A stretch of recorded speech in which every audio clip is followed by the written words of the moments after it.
A lot of people are like, oh, the show's great. But then I also see people like, oh, it's not what it used to be. What are you talking about, dude? You're looking at it from your eyes when you were 8, 9, 10. If somebody says something to him or somebody says something to me, whoever gets their hands on that next contender, like, we will headhunt you for a fact. We have your competitive life throughout this series in our hands.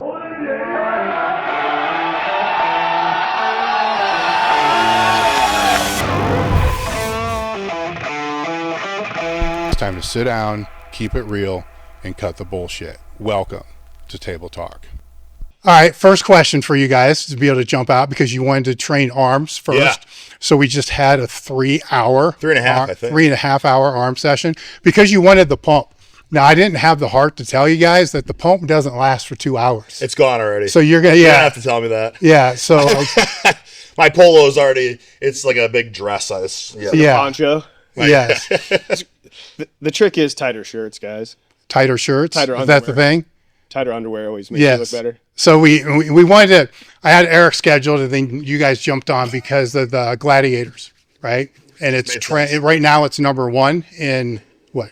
Competition series and some other thing as well. Unscripted television. Yeah, unscripted television. So it's doing well. And then number 5 overall. Yeah. Number 5 overall. And the last 3 weeks. few episodes were launched, was it this weekend? I think I asked you about that earlier. May 1st, yep. Yeah, because it kind of screwed me up because I started watching it last week, Friday, right? So I'm watching it on Friday. I'm like, man, what's, there's like 6. Yeah. Like, what's, like, who won? You got to wait another week. Right? And then I'm like, It's all out now. Screw it. I guess this is all the research I got to do. Yep. And then Sunday, I'm like, hey, you know what? I better go back and check. Yeah. Because he said something about you getting disqualified. Yeah, yeah. And I'm like, I didn't see that.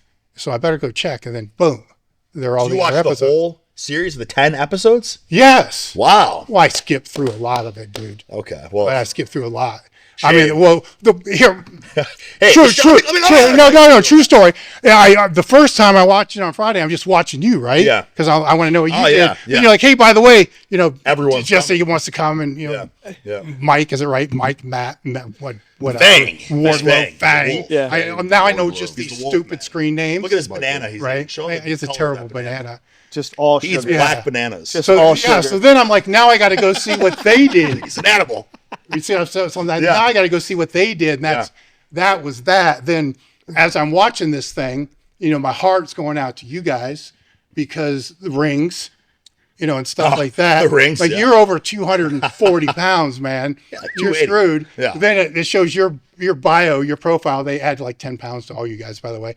So you're like 220. Hey, I can attest. I was a solid 205. I can attest. Right there. I got on the scale. Everybody saw. I was 205 yeah. when we weighed in Yeah. for the physical. I was 205 there. You don't tell him what you tell him your best. It's like when someone asks you how much you bench, you don't tell them what you currently bench. You tell them the best you've ever but benched. it's like so for me, I 223. 296. 223. But like high school football where they add 10 pounds to everything. Yeah, Yeah. well, I mean, you had this 800-pound behind the back deadlift. I've done. Well, by the way, Kinda. this is the story of my life. WWE booked me at 230 pounds when I was 293. That's insane. So the 800-pound behind the back, cool. It doesn't matter. But I've done 888. Yeah. Okay, so Yes. you can. Statistically That's basically speaking. another plate thrown on there. Also, this is Also, can I just say one thing? They also said D1 football and stuff for everyone. Where's D1 wrestling for me? That wasn't on there. And I'm not complaining. I'm just No, saying. I would because you were actually good. That's what I'm saying. Yeah. Like, where's I mean, Greco-Roman state champion, folk style state champion, freestyle All-American? You know what I'm saying? Yeah. Where's dabble in that. Where's Scholarship athlete. student athlete of the month at University of Wisconsin? I mean, That's- come on.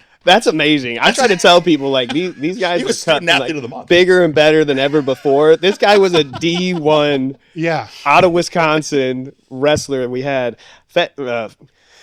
Mayhem, who is at Chattanooga State, I believe. Yes. Lightning was over there at San Diego State, and you had Neon, who Hurricane was D1 softball. Oh yeah, these people. I mean, the rugby that Voltage was doing, the athlete. I mean, Stryker was 6'4 3/4 or 15/16 by the end of the show.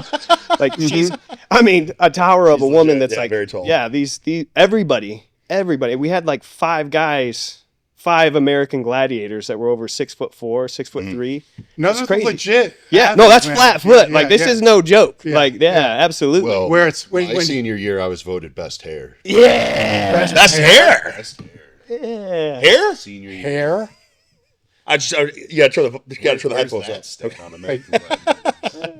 You're kind of taking pride in that. Dreamy. You didn't hear the sarcasm in that? All these Division I athletes, I'm like, well, Yeah, Hold I on had, a the best, second. I had the best hair, right? So he sent me your profile first, then he sent me yours, Yeah. right? So then I clicked through the Instagram, Yeah. and I'm like, man, this dude looks familiar. Uh-oh. And it's like, then it's it was Big Brother when I actually used to watch it, Wow. right? Because it's like season 10 or 11. Yeah. I mean, Hey, it's you the watch dude- reality Holy television? mackerel. It was a long time ago, man. Almost 2 decades I ago. might have been still competing at that time. Yeah. Was it on MTV or something? No, No, CBS, it my was guy. CBS, Come on man. now. I watched CBS? Road Rules or whatever. Yeah. No, this is network television. This is prime time, TV baby. Spring break. Well, that's a Big Brother dude doing American Gladiators, man. Yeah. I was watching it Jacked, too. right? Yeah. I saw it, yeah. But then there's some wrestling awesome. background in Yeah. there too, right? Yep. Yeah. Like between Big Brother and yeah, for 17 years now, since 2000. What? 2009. That's why you're here. Yeah. Yeah. So what is that? Which part? That in between? The in between from Big Brother. Yeah. Yeah. It was, I mean, 16 outside years. of having like a billion kids, Right. it was Yeah, we got 7 kids now. Why? Yeah, half of the baker's dozen, you know? what's the oldest? The oldest is 9. He'll be 9. Yep. So Think he's about 8. that, Yep. dude. Yep. 7 kids. 7 If kids. the oldest is I started when I 9. was 31, so you can do the math on it. I won't tell you, but so I have a 8-year-old that's about to be 9, Wow. a 7-year-old, a 5-year-old, Just back to back to back to a back. 2-year-old to that's back. about to be 3, That a poor 1-year-old that just turned 1, and A 1-year-old that just turned one. Poor woman. hey, Poor lady. she should be an American Gladiator too. So you're welcome, America. Yeah. an American. We are out here for America. America first. And then we had twins just 3 weeks ago, going on 4. So, Congratulations. Thank you. So because I already spoke to him last time on how you got invited, you know, how it all came. Did we talk about it? I don't think we talked about. I don't think we Oh talked yeah, about it. 'cause let's go. Really, around. last time I was here, when we had an amazing arm workout, by the way. We're having a trend here. Every time I Yeah. come, it's arms. I watched that on the way over, and not much gets me too rattled when it comes to especially training arms. I feel like both Fang and myself can hold our own. But what you two did, I'm just like, well, we better strap up and lace up the old Nikes a little bit tighter Grenade because balls. you guys went for broke, and it was just you two. But this rotation was a little bit more You guys unorthodox. are lucky. I did legs with Dave. That was a few the months last ago. arm day I've ever had. Was that really? Yeah. I can tell you're a powerlifter too. Because You hated every- we did triceps for Every 2.5 3 hours of it. biceps for 20 minutes. So I'm like modifying powerlifting movements to fit an arm day. Yeah, but last time I was here was like November 2024 or something. Yeah. So I did the original. First of all, I just heard through the grapevine that American Gladiators was coming back. And I was like, I have to be part of this. I have to do this. So I messaged like the casting director or whatever. I didn't get like an invite. How'd you even find them? I don't know. I can't remember. A Google search? I mean, what do you do? Like American Gladiators casting director? .com. Yeah. Enter now. Uh, Apply now. I think a lot of people in AEW knew about it or something like that. And Freak Beast told me about it, and I was what? So Nick Camarado, he's the one that, and then I asked him like, well, I mean, how can I get in on this? I think he might have given me the email address, but I basically just emailed the person like, hey, here's me. I sent some videos of horse cocking weights and stuff like that, and I was No, like, I want to know what this email read. I mean, I could probably find it. Probably says, hi, my name's Eric. I have 22-inch arms. I'm close to 300 pounds, depending upon if I weigh myself in the morning or at night. I can deadlift 888 pounds Here's behind a my YouTube back. link. Here's my YouTube channel with It was a half a something million. along those lines. I can't remember. But then shortly after, it's like, well, yeah, it's like we'll set you up with a Zoom call. So I did the Zoom call, and I thought it was freaking grand slam home run. But then they told us the trajectory of it. Like it was going to be okay. A month later, you're going to come for medical. A month later, you're going to do practice, and then they'll film the following month. So then a month goes by. I'm like, maybe because I'm like, there's no way I'm not going to get hired for this. So there's a Zoom call, then after that, there's a medical exam. Yeah, like if they hire you, they got to see Well, if the you're. combine first. Oh, the physical, but I didn't know that. Wasn't aware of that. So How'd you do my at the point is, a combine? month went by, or then 2 months, and I just like my heart was broken. I was like, man, I lost the knack. I don't have it. So now I was thinking, because I live in Orlando. No, wait a minute. What did you have to do? Like what's Interview, just like promos and stuff. Cut a promo, like what would your character be? Yeah, well, I mean that's fine. They ask you questions. That's you. That should be you being you. Yeah. So I wore a singlet. Of course, like the skimpy. Fully committed. I had a tracksuit on, and like, oh, you cut the promo. So I was wearing the tracks. I took it off, and I had this like 1970s like USA singlet, but it was. He just went into his own closet and grabbed everything needed to legitimately be an American Gladiator on a show today. Like the whole 70s tracksuit jumpsuit. You know what's funny? Like, brother, I wore this yesterday. I mean, it's like a perfect fit. I can show Just you. go look at my YouTube. Yeah. Look at his face. Story. I was at the combine feeling very confident about myself. I still don't understand this combine thing. So you do this interview, and then... But this was a year later. That's my point. So a year couple later... months went by, and I'm like, I can't believe I didn't get hired. I was devastated. And so then they pull you guys together, or you got to do this by yourself? No, it's a combine. They flew us all out to LA. Yeah. And there was a whole group of people, and there was multiple of these. But we just happened to be at the same one. Yeah, that was crazy. And so what is part of the combine? What do you got to do? Well, real quick, I'm in the lobby getting ready for the combine. I'm like, I'm the biggest dude here. I'm in. Ding, the elevator doors open. And this dude walks out like he's in the Olympics. USA singlet, track suit. USA singlet. And I was familiar with who he was. And Did he have the fanny pack? 100%. Everything. The whole garb. Dude. You would have thought they told him what to wear. I just felt myself deplete. I'm just like, damn, him of all people. And then, of course, him and I were paired up together at the combine. They paired you up with like the same person you were closest in age, size, whatever. So yeah, it was me and him running neck to neck at the combine. But it was what? We had to do as many push-ups as we could in a minute. Sit-ups. How many push-ups did you do in a minute? 100. I did 111. Did you? Oh, because I won the first session, but you were the second one, because they told me I was in the lead. Yeah. They put it on the show. I know, but I didn't believe it when I saw that. I was like, that's BS. Show. Are you kidding me? That's it was BS. on the show. It was on the show? It was on the show. It was one of my fun facts. Theirs was like, hey, we like basket weaving and underwater. Yeah. What was it? I forget. It was random.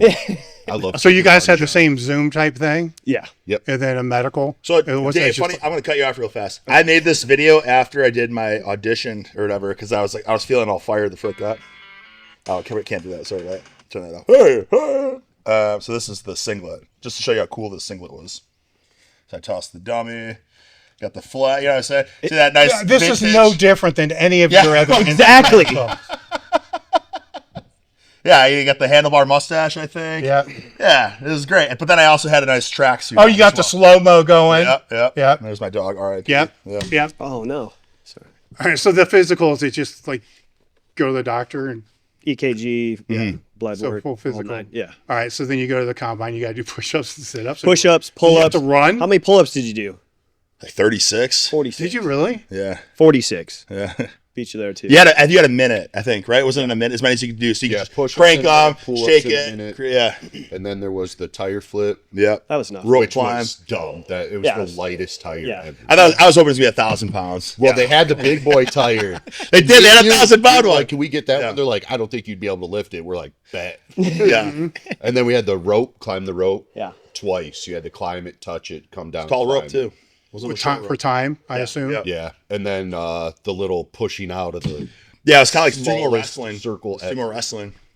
Okay. Well, and then we had to do the collision mimicking, right? Where That's right. Yeah. Oh yeah, the Yeah, football. yeah. Oh, that's where you got me good. Juked you. He walked. But it was like the super funniest. slow. I was just walking up to him, and he's like, You just give me a little juke. I was like, I'll do it. son of a bitch. Oh no, we're seeing it. The football. Get it on camera.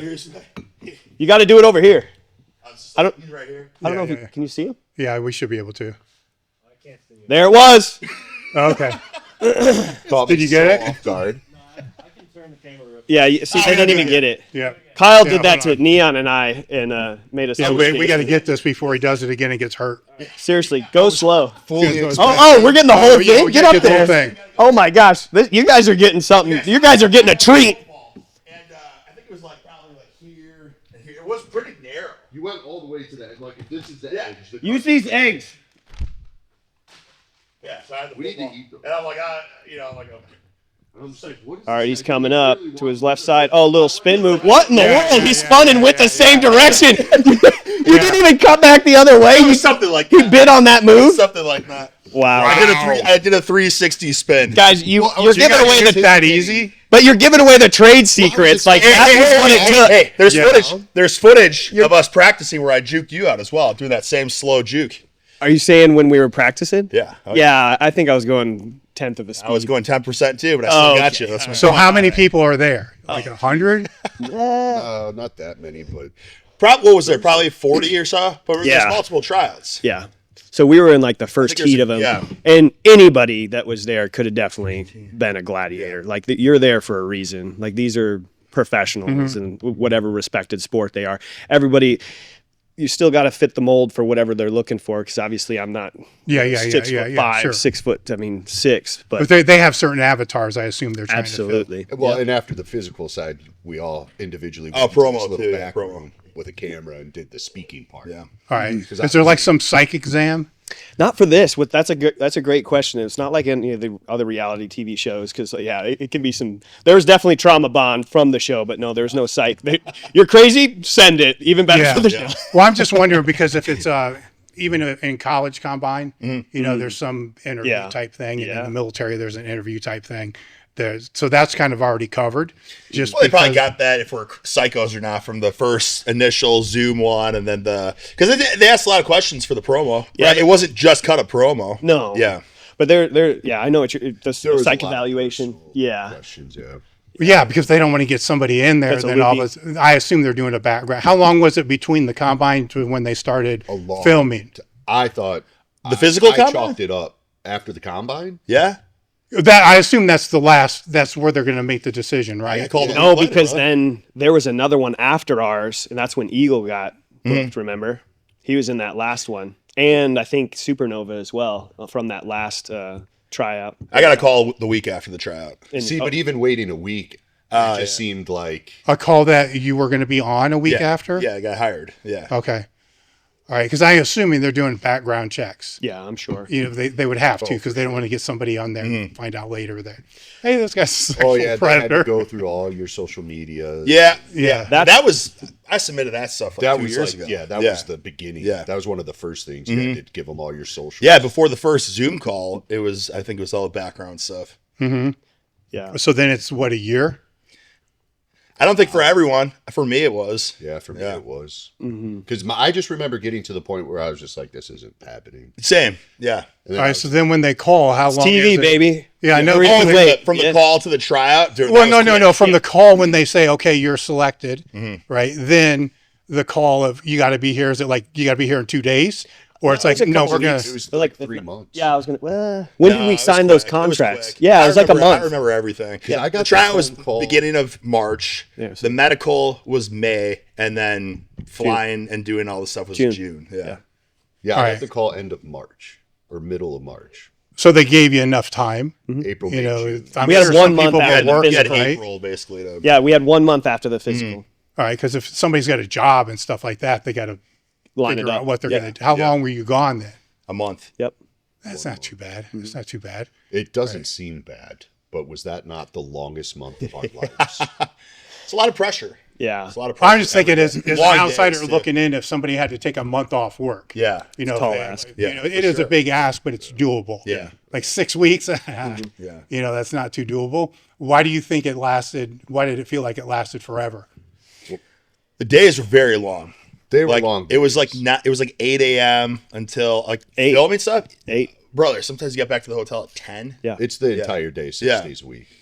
But I was in a lot of physical pain, and I was sleeping 0. I didn't sleep that whole month. I was miserable. But I'll talk about it because it's out there. I was training for the rings, and I really wanted to do that event. And I do what we always do. You're a We big overtrain. dude, though, man. Yeah. I was training like I was going to the Olympics. And I was training out of the rings one day, and it was a week before flying out, and bam, popped my bicep. Full tear 1 week before going, and I just decided I had to still do it. Did it bleed out? Did it bruise bad or did it Oh, just? the whole week, that first week we were there, I wore a long sleeve shirt, because it was just bruised top to bottom. Yeah. And I obviously didn't want to tell. Well, it was a anybody. tendon rupture, so it's really not that big of a deal. It's just cosmetic, but you had to hide it, right? Yeah, and then I was just throwing tanner on it as dark as I could to kind of blend in. So how long did you have to hide it? A week, maybe? Week and a half? 2 A weeks? couple weeks, and then it kind of, you couldn't really tell. It was on the inside, and with the tan, Yeah. I got away with it. I finally told them afterwards. Well, did you?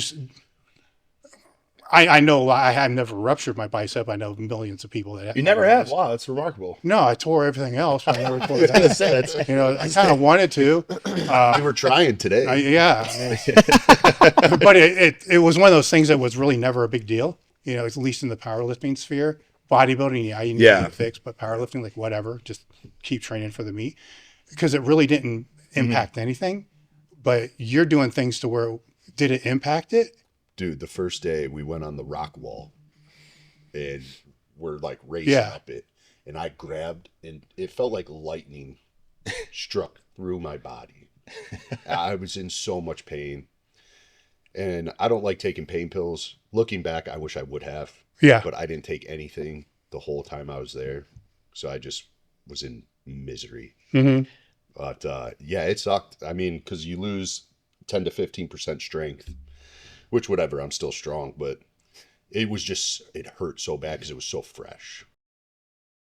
The heat is here, and I'm already hearing stories about people cramping and how it's screwing up their training sessions. The research shows optimal health outcomes at sodium levels 2 to 3 times the recommended level. As meatheads, we've known this for years. Element was built around this. For the past 2 years, I've used Element in my morning oatmeal. I put it in my coffee. I use it during training. Each stick has 1,000 milligrams of sodium, 200 milligrams of potassium, and 60 milligrams of magnesium. There's no sugar, no fillers. It's just what your body needs. Stable energy with no crash, maintaining optimal fluid levels for peak performance in the gym, improves mental focus, helps regulate stress, and supports deeper sleep. Element just outdid themselves with this lemonade iced tea flavor. Same formula, but they added 50 milligrams of caffeine with L-theanine and polyphenols. Unlike isolated caffeine, this slows the curve. We all know that caffeine can dehydrate you. Well, not when it's mixed with Element. Go to drinkelements.com. You get a free 8-count sample pack with every order. I've never heard of anyone having a bad experience, but if you do, they make it right immediately, no questions asked. Mm-hmm. Now, when you get there, or before you get there, do you know what the events are? No. Right? So you gotta, because you can't even train for it. Right? Because no, going into it, we knew, but I said no to the fact that, like, day by day, you're kind of just like, all right. No, but you know there's rings and there's like a joust. Yeah. We had awesome trainers, and just to give him kudos, like, talk about somebody that literally earned his stripes as an American Gladiator. This dude is just a warrior, and that's why I say, in every single time I'll talk to anybody, I'll put these guys over to the moon. There's not one person that didn't go there with something, but this dude, you would never know that he had anything going on, and that was something that he decided to do, and as a man, and it's giving me the chills now, because like what he was able to do and continue to put on a show for everybody and have fun with that guy over there, like it was beautiful. Well, at the same time, though, he doesn't want to make it known because he doesn't want to be sent. But you wouldn't know. Like yeah. Nobody, if he didn't tell you, like he did everything that he needed to do, and you wouldn't know the wiser of it. Yeah. You know, it's cool that he's able to open up and talk about it now, and it's pretty remarkable. No, I mean, it sucks, but it's kind of good that it was just the bicep. Yeah. Like, I mean, if it was a pack or something else, man, it would have been. Yeah. fast forwards. Yeah. It would have been a big, because you did say that later, right? Yeah.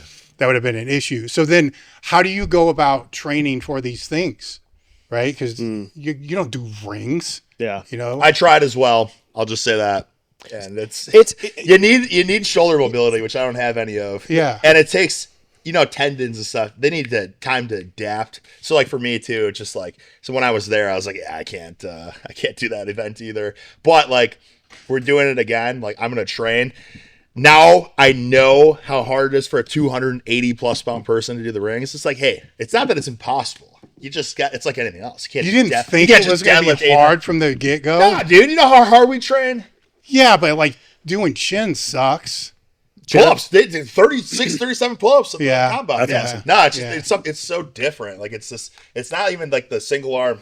I probably got some good pit stains, by the way. But it's not. I can see the reflection of the TV. It's like this shoulder mobility deal, you know. So Well, cool for myself. I can't speak for anybody else. Like No, I'm good. Thank you. I appreciate it though. for myself, like I'm pretty agile and I have pretty decent, flexibility and everything, and just natural like movement and muscle and stuff. So they gave us, when Stuart said, hey, like here's something that you can do. I tried to work on my feet to make sure that I was still being able to keep up with people, because that's speed kills, and when push comes to shove, you got to be able to touch somebody or they're going to score points. And as gladiators, we got one job: don't let the contender score points. Don't look bad, and if anything, turn them into a highlight reel, right? And look good doing it. That's all I was considered, or even took into consideration. Did my training change a little bit? I tried to work on my grip strength, and I'm watching his videos and all the things he was doing too. Just like before anything, like I'd see what he was doing, but I also kind of just understood that like rock climbing was going to be my thing. My back was by far probably one of the most, other than my pecs being spectacular, right? I don't know if you guys, but I just knew that I was going to probably do the wall, possibly hang tough, and maybe a couple other utility things as like a utility guy. So that's what I wanted to make sure that I could do, dead hangs for trying to get to 2 minutes, 1 minute with just on one arm type stuff. And like, I never have any problems with anything like that. And that was all. But once you start to incorporate more specific training, you start to pull away from also what got you to the show, right? Because I didn't want to lose the way I looked. I hired a nutritionist, Tyler Garcon, like helped me with the way I looked and stuff. And luckily enough, I could hold my own against these guys that are 6'2", 6'3", 6'5", when I'm, and having fun. selfish, sorry, brother. I'll choose you. And because you needed to prepare yourself, right? Because you're going to be on national television again. And I wanted to make sure that I brought like a total package and didn't embarrass myself or my family. Can I get some of those egg whites? Like, hook him up, brother. is there enough? He just chugged them, but I got some hard-boiled eggs. That's okay. Soaked in beets. No, don't worry about it. Yeah, he's good with the eggs. But That's like some sense. There's a reason. There's a story behind this. All right, what's the story? When we were filming, our main diet, they every morning had a giant bowl. Well, it wasn't giant at first. It was like a bowl of like 8 eggs. They're like, oh, this will like help somebody out. They're like, whatever. Here's We're like, 8 eggs. So we're all like, we all have them. Like, oh yeah. And then we're like, hey, we need more eggs. So that it turned into like a bigger bowl, and then eventually turned into the bucket. Yeah, a cauldron. Sulfur water soaked eggs. So you're living on Hard-boiled eggs. That was our breakfast every morning. That was farts, man. Snack. The nitrogen farts. The filming days are so long though. So that's what better snack. Bananas and eggs. Yeah, light and Bananas easy and to hard-boiled digest. Vitargo, which we can talk about. Yeah. Well, I don't see any of these events being an issue for you. I really don't. But I'm thinking about him. I appreciate you have such an eye for functional. Yeah. Moving, and like just how these guys at 280 and holding themselves up and doing the same kind of thing that somebody that's 160, 170 pounds, 180 maybe. Yes. Like, yeah, it's awesome when you put them up there on the joust. Like, you're losing 100 pounds to this guy, or either one of them. But when you start going up on there, it's an equalizer. And Well, then even that maze thing, right? Yeah. Right? A bigger dude just, no, I'm good. It's got that red beet cracking. I'm not having that. It's actually not bad. I can pop some of those. Yeah, Gross. that's not bad. But to be able to move on that, Well, the funny thing about Because that is that as soon kind of as sways a 280 bit starts too. tilting- Hey, that sways a bit. Yeah. And let me say, some of the stuff like the joust at yeah, first, he's too. taking people out on that thing. which part are you talking about? With the edge. maze thing, Edge. whatever Okay. that thing's. Yeah. What's it called? Edge. Edge. So it moves. It and then moves?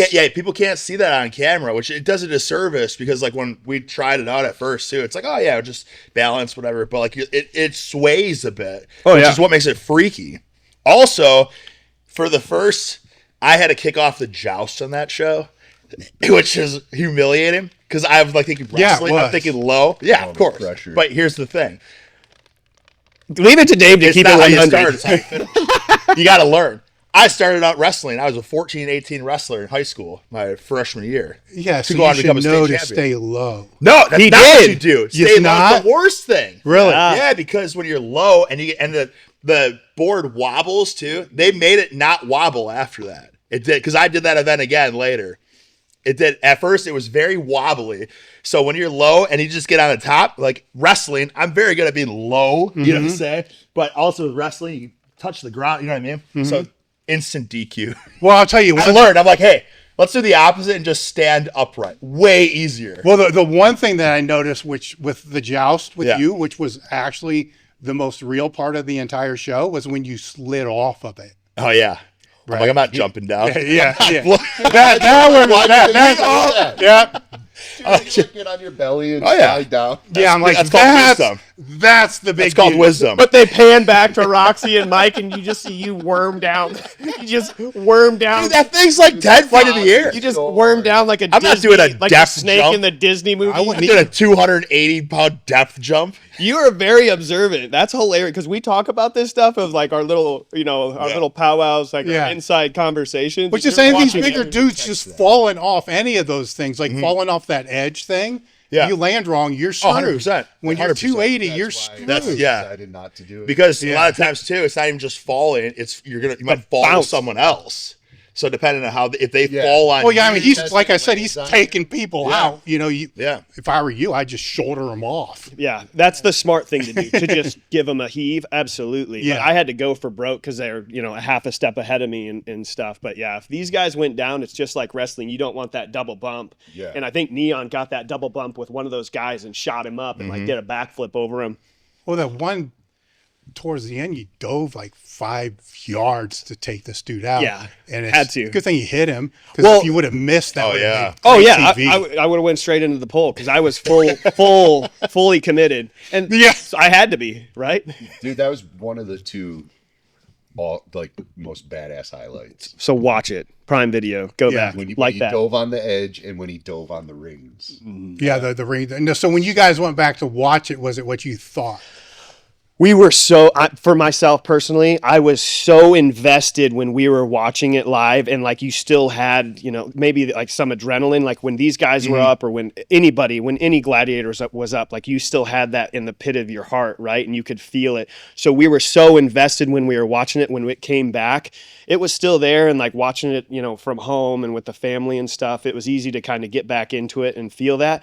But it was pretty intense for me watching it when we were doing it live, because we were watching it live and the feelings were still like all-time high. So Now, when you're filming it live, do you know the background stories of the competitors? a little bit, Yeah. a little bit. Like I knew the one guy was like a bull rider or something like that. Oh. because remember they gave you a tip, like Oh. fuel for if you had to cut a. He got promo. hurt though, right? Like, Yeah.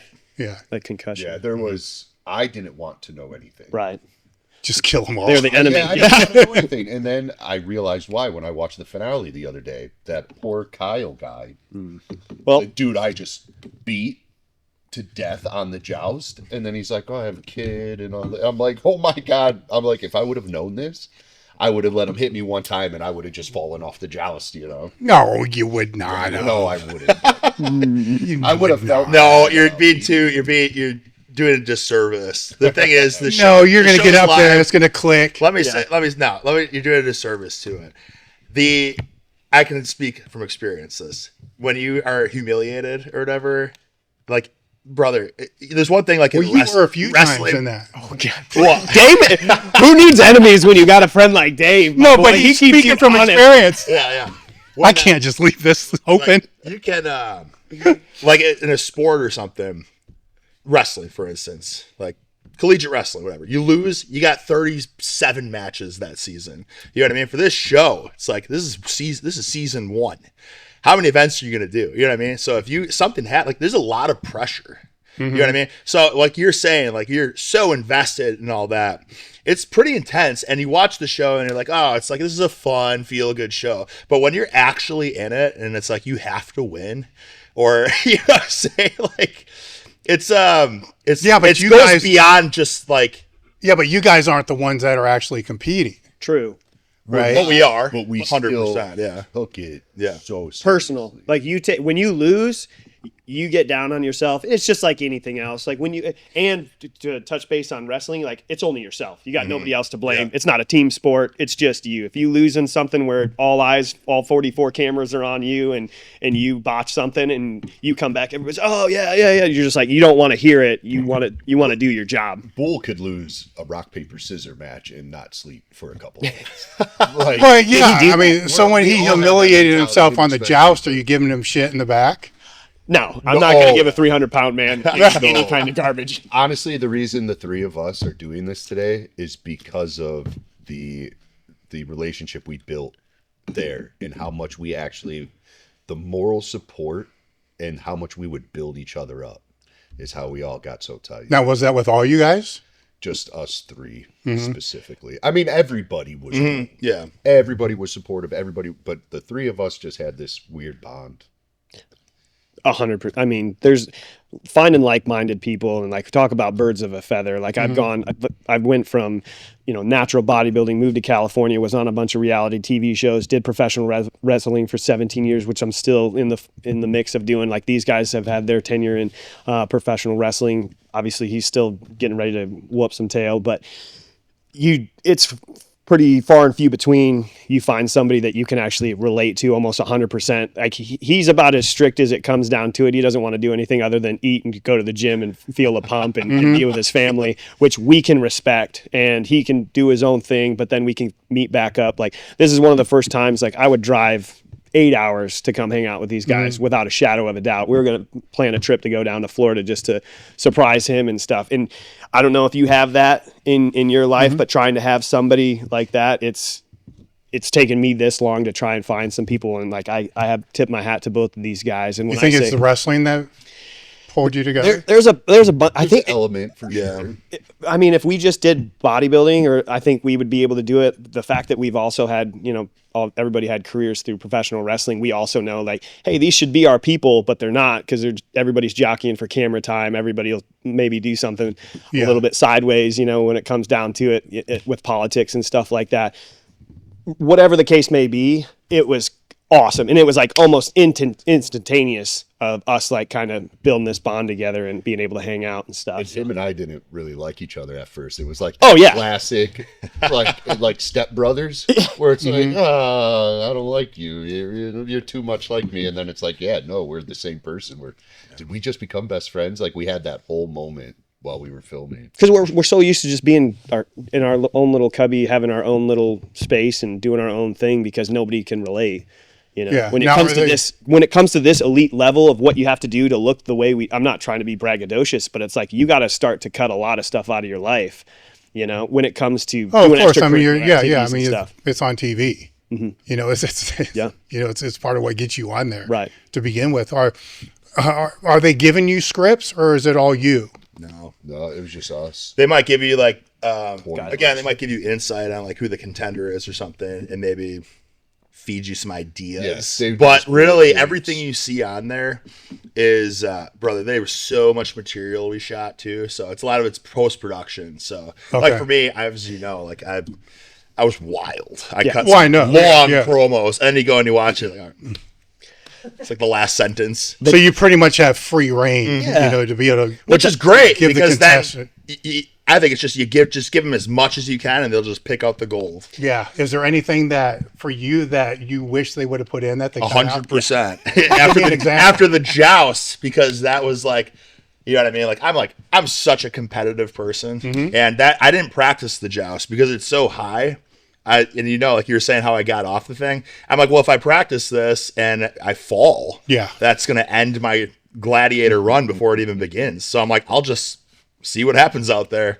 So obviously that technique that I chose backfired. Yeah. But then the beautiful thing is afterwards, you came back from it. Afterwards, I do, yes, and just big things to come. Okay? Yeah, I mean, you learned some adversity. And Yeah, exactly. And that's honestly, that's what makes things interesting anyways. Everybody loves an American Gladiator hero hero. Yeah. I had the same thing. I lost Yeah. on the edge, Yeah. and I'm just like, well, God, you here comes come my back. hero Well, arc. yeah. Oh, that's right, because it was like 8. I'm glad we or didn't something. touch base. Let on me, that. let me, there's a couple different ways I'm going with this. After that joust, man, I think something happened because this looks very physical. Like you're watching it again. It's fun. You know what I mean? It's a great family show. But man, people, there was some getting chippy. injuries. So, after that happened, I was like, you gotta throw me in the Atlasphere. I'm like, please. I was begging. I was like, please throw me in that. I have to redeem myself. And I did. I didn't let that guy score any points.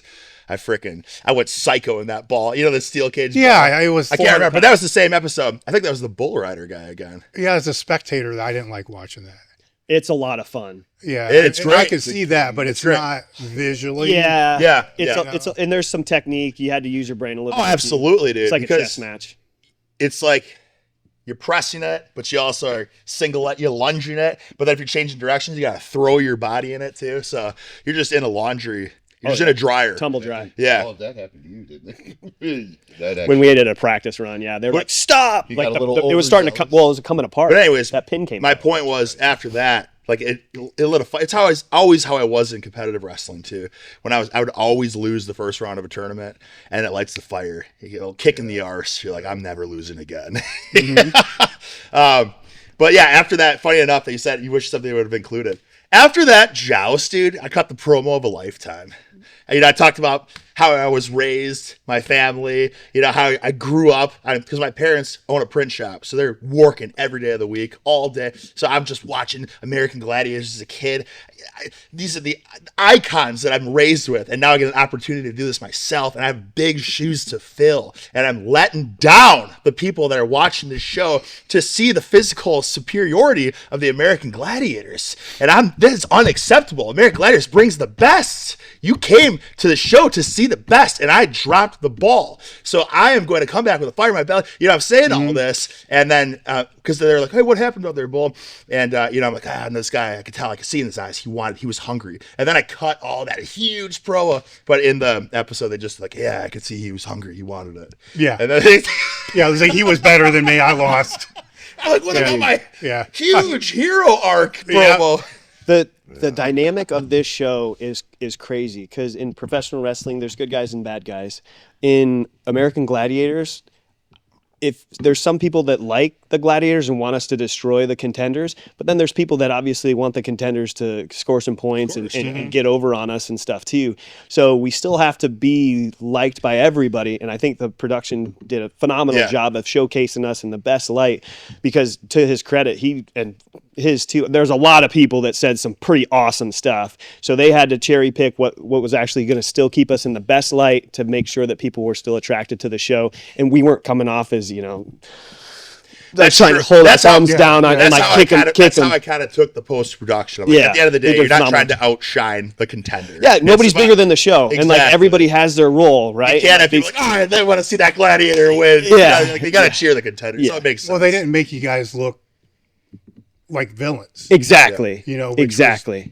good editing, to be honest with you, because Yeah. you would think that you'd want to. There was a lot of. There was some stuff not included. Well, but then there's also lines from the Contenders when they started to get chippy. There's like, It was but heated. one of the girls said, "I'm gonna kill you" right before the gauntlet, and like we all kind of perked up because if somebody says something to him or somebody says something to me, whoever gets their hands on that next contender, like you're not doing yourself any favors. Like we will headhunt you for a fact. Like we have your literal competitive life throughout this series in our hands. I've been training for over 4 decades now, and keeping track of all my training metrics has always been a big part of that. It wasn't until later on that I realized that keeping track of your internal metrics are just as important, if not more important, the longer you're in this game. Most primary care physicians, if you go in for any type of issue, they'll look for what's off, but they're not necessarily looking for how to optimize where your labs are for where you want to go. That's where Merrick Health comes in. Merrick Health does advanced blood work with medical providers around the world and a health coach who helps build a plan around your goals. I worked with Merrick to build a custom lab panel for this show. They have guided optimizations that can help you set you up with a health coach to be able to work through what your goals are, from the prescriptions to supplements, just the whole deal. Don't have to do that. You can just do the lab panels. They have options. You can find this at merrickhealth.com/table talk for 10% off your first order. One of the best decisions that I ever made was to partner with Merrick. So I highly suggest you head over to merrickhealth.com/table talk and get started today. So just know that. Like, I don't know how you felt when you were bowing up to that people. one, remember the little guy yelled from the stands, "I'm gonna break your neck." Yeah, they were saying like, I'm going to be a gladiator. And then coincidentally, I almost broke his neck. Yeah. The wrestling thing, I had him scooped, and it was like a pile driver DDT type thing. I didn't realize he landed right on his head. Was that Michael? Mike? No, Oh. the dude, the other dude, the long frizzy hair. He was a sight. Remember, he was like saying all sorts of crazy Ben? stuff to us. There was a handful. He knows. No, I think I know what you're talking about. It I was had the a wrestling thing at the end. oh god, the gauntlet. polyamorous. Yeah, I dude, thought that was Michael, right? but I think he used Well, to. it was the dude before. Yeah, Michael, I think 'cause I had Ben both of Ben them. had like hair that was kind of. Yeah, He's like the always long kept hair. taking his shirt off and stuff, pretty jacked. Yeah, that was Ben. Yeah, because I do remember the one of the shooting. guys saying that they were going to take your job, Yeah. and I'm like, you don't want their job. Like, Well, you it- want to win $100,000. What's I'm like, What's great why do is you want their job? yeah. The Miz set the commentary from Chris Rose. And obviously, like, you couldn't be more neutral because they called a spade, whether you won, lose, or lost or draw. Like, they would tell you kind of like what you're doing to us now and busting our chops about potentially losing on some stuff. I don't ever remember losing anything. I don't know if you remember anything, but Well, 8 points on the. yeah, I don't know. I don't know. So Wait, rewind. I was taking a tinkle. What- yeah, so what I was getting at was He like, said he didn't lose anything. Well, So, listen, but it is show business the other day too. So even if you lose, you can still win. yeah, exactly. As long as you look good and you redeem yourself and you cut a hell of a promo. And Yeah, there's ways to turn a loss into. But Roxy would tremendous say win. like, "Oh, what happened there?" and just completely cut your legs out from under you. And you're like, so.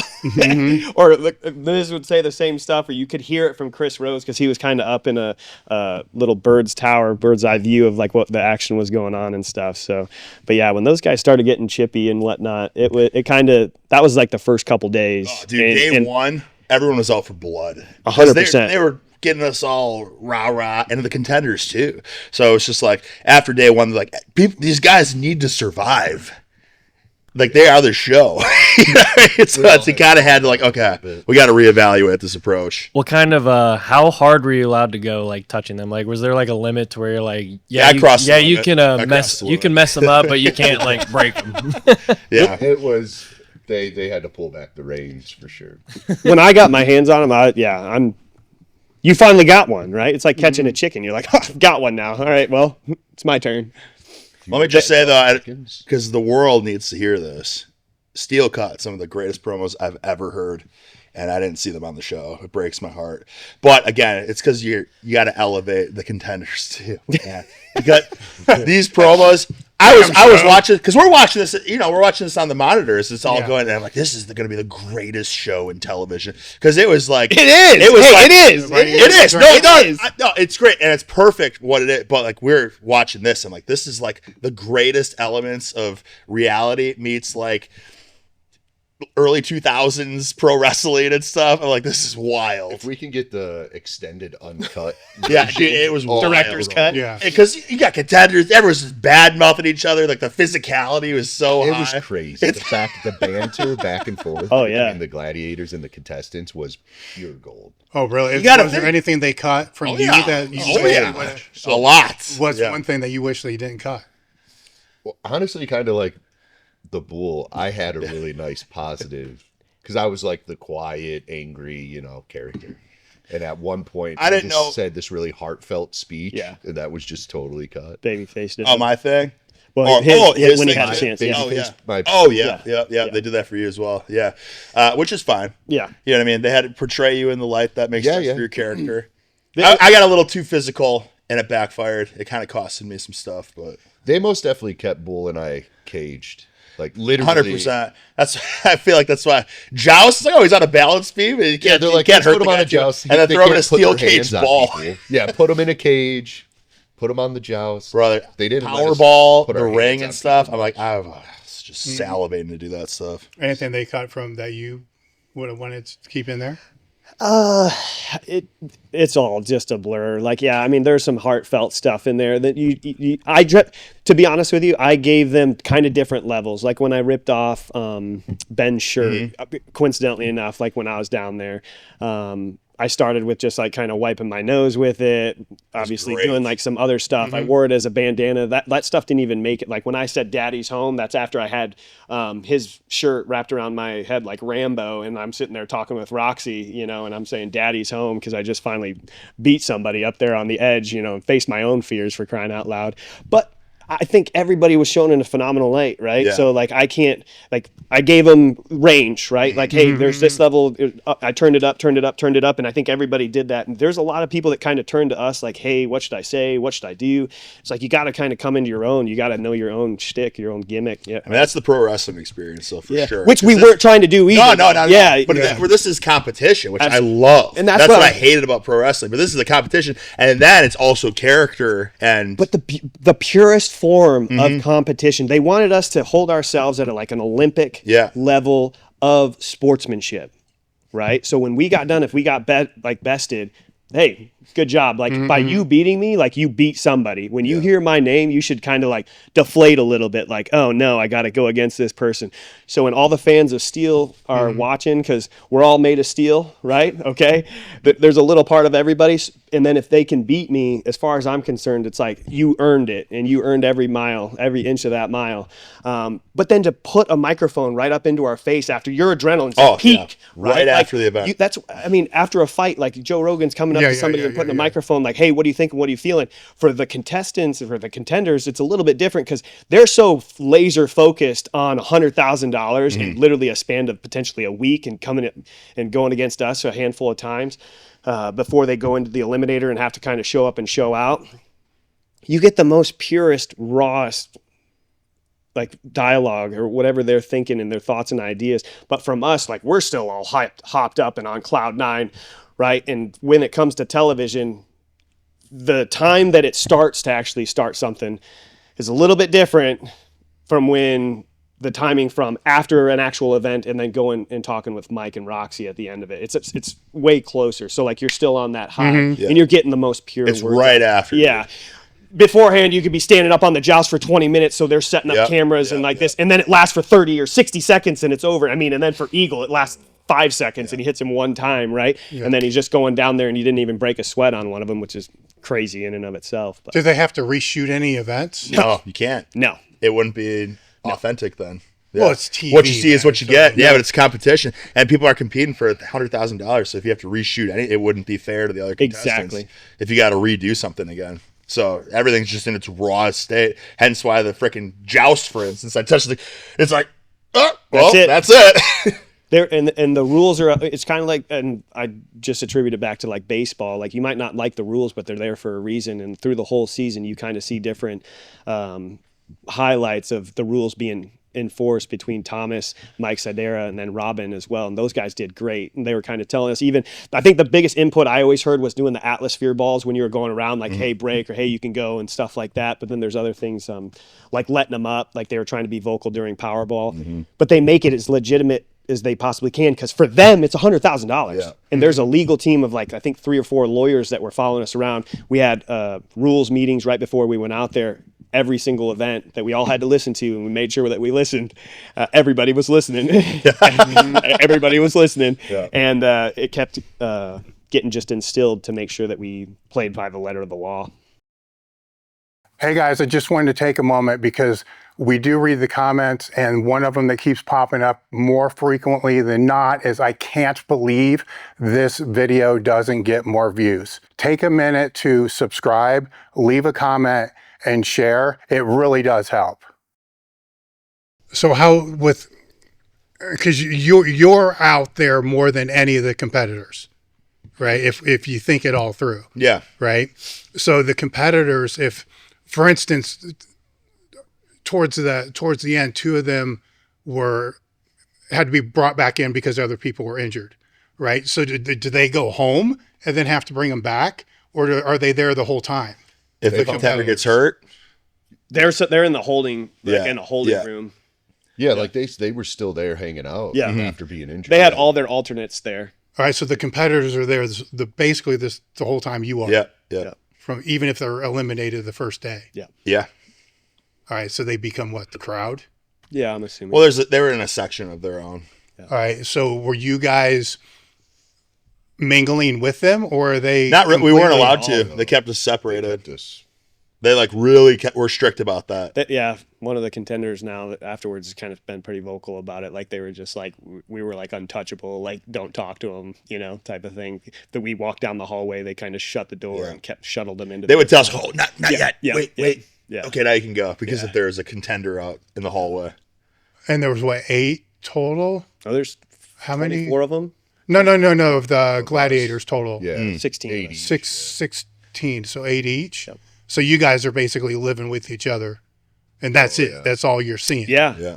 Outside of going out and buying. Well, no, they're bringing the eggs to you. Yeah. Yeah. No. Right. So you're like all day, every day. in like Gladiator Lockdown. Yes. So Literally Gladiator Lockdown. That was. yeah. So what part of that was, because you said it was rough, because you were hurt, but when you're basically Gladiator Lockdown for how long again? A month. Yeah. Right. So what's going through your head? Get through it. I was super happy to have these two guys. Which I was gonna the say Gladiators were all great, but again, honestly, I think that's why this is such a good. got The reason I'm asking is because this is weird, right? Because you go out there, there's high adrenaline. Yeah. Oh, Right. yeah, and dude. it's for a long time. It's like dopamine 10 dump, hours yeah. or whatever. And then you got to go back to your room. Yep. Yeah. And there's nobody. Yeah. Right. Yeah. But when you go back to your TV. room, you got to go to bed. Yeah. You got to Well, try by to the unwind time because you're we getting up got early. to our room, Yeah, it it's was late. time to go to bed. Yeah. Yeah. We were there all day every Yeah. day. The adrenaline dumps, and you'd get 2 or 3 of them a day potentially sometimes, depending upon how many Yeah, events you because would you do. get a pump, you go out, do the Oh, event. dude, getting the pump And then was the you're hardest sitting there part. waiting You're doing for 3 hours. events a day. You got to pump up each Every time. Oh my Now you're getting it. Yes. Pumps a day, multiple Same reps. muscles, yeah. same lateral raises Yeah. with the Yeah, band, the same bicep pumps, same tricep pumps. You're not. I mean, Yep, we're doing everything under the sun to keep a pump, and I'm just slamming Vitargo like, guys, you got to be Hey, doing this. I'm not Vitargo. complaining, by the way, but do you guys remember lunch? And then it was like, 5 minutes after lunch, you're on event 1. Yep. It's like, okay, well, I'm just not going to eat lunch That because was I'm the not ti- going to fill up. I did not. Because the meals were timed or whatever, like lunch and dinner. But lunch, brother, you had 0 downtime to digest your food. This is a 300-pound man that would come back with 1 plate of fish and like a half a potato or something. I think that's what it was. Yeah, 1 piece of fish and 1 potato. And I'm like, I what? need something, I'm but- like, I was I'm like, shredded what are after you the doing? month. Like, how are you looking like I that can't- yeah. and going out there? You can't get a pump with no food. I know, but you also don't want to have a can't full with Vitargo. belly when you're running a steel cage ball. You know? So you couldn't get him on the Vitargo? Oh, I was on it. That's what I lived yeah, off of. yeah. I lived off that and Oh hard-boiled my God. eggs. And pre-workout. Good. But Lord. Vitargo, I mean, was the godsend. Shout out to Bernie. Thank you, Bernie and Vitargo. Yeah, go into what we were talking about earlier about that, because I think it's important for people to hear. Absolutely. So when I first started bodybuilding, obviously everybody just thinks that you should, when I turned pro, I'm like, no, I should be able to get sponsored by somebody at this point in my career, right? I'm Yeah, make millions. Yeah, exactly.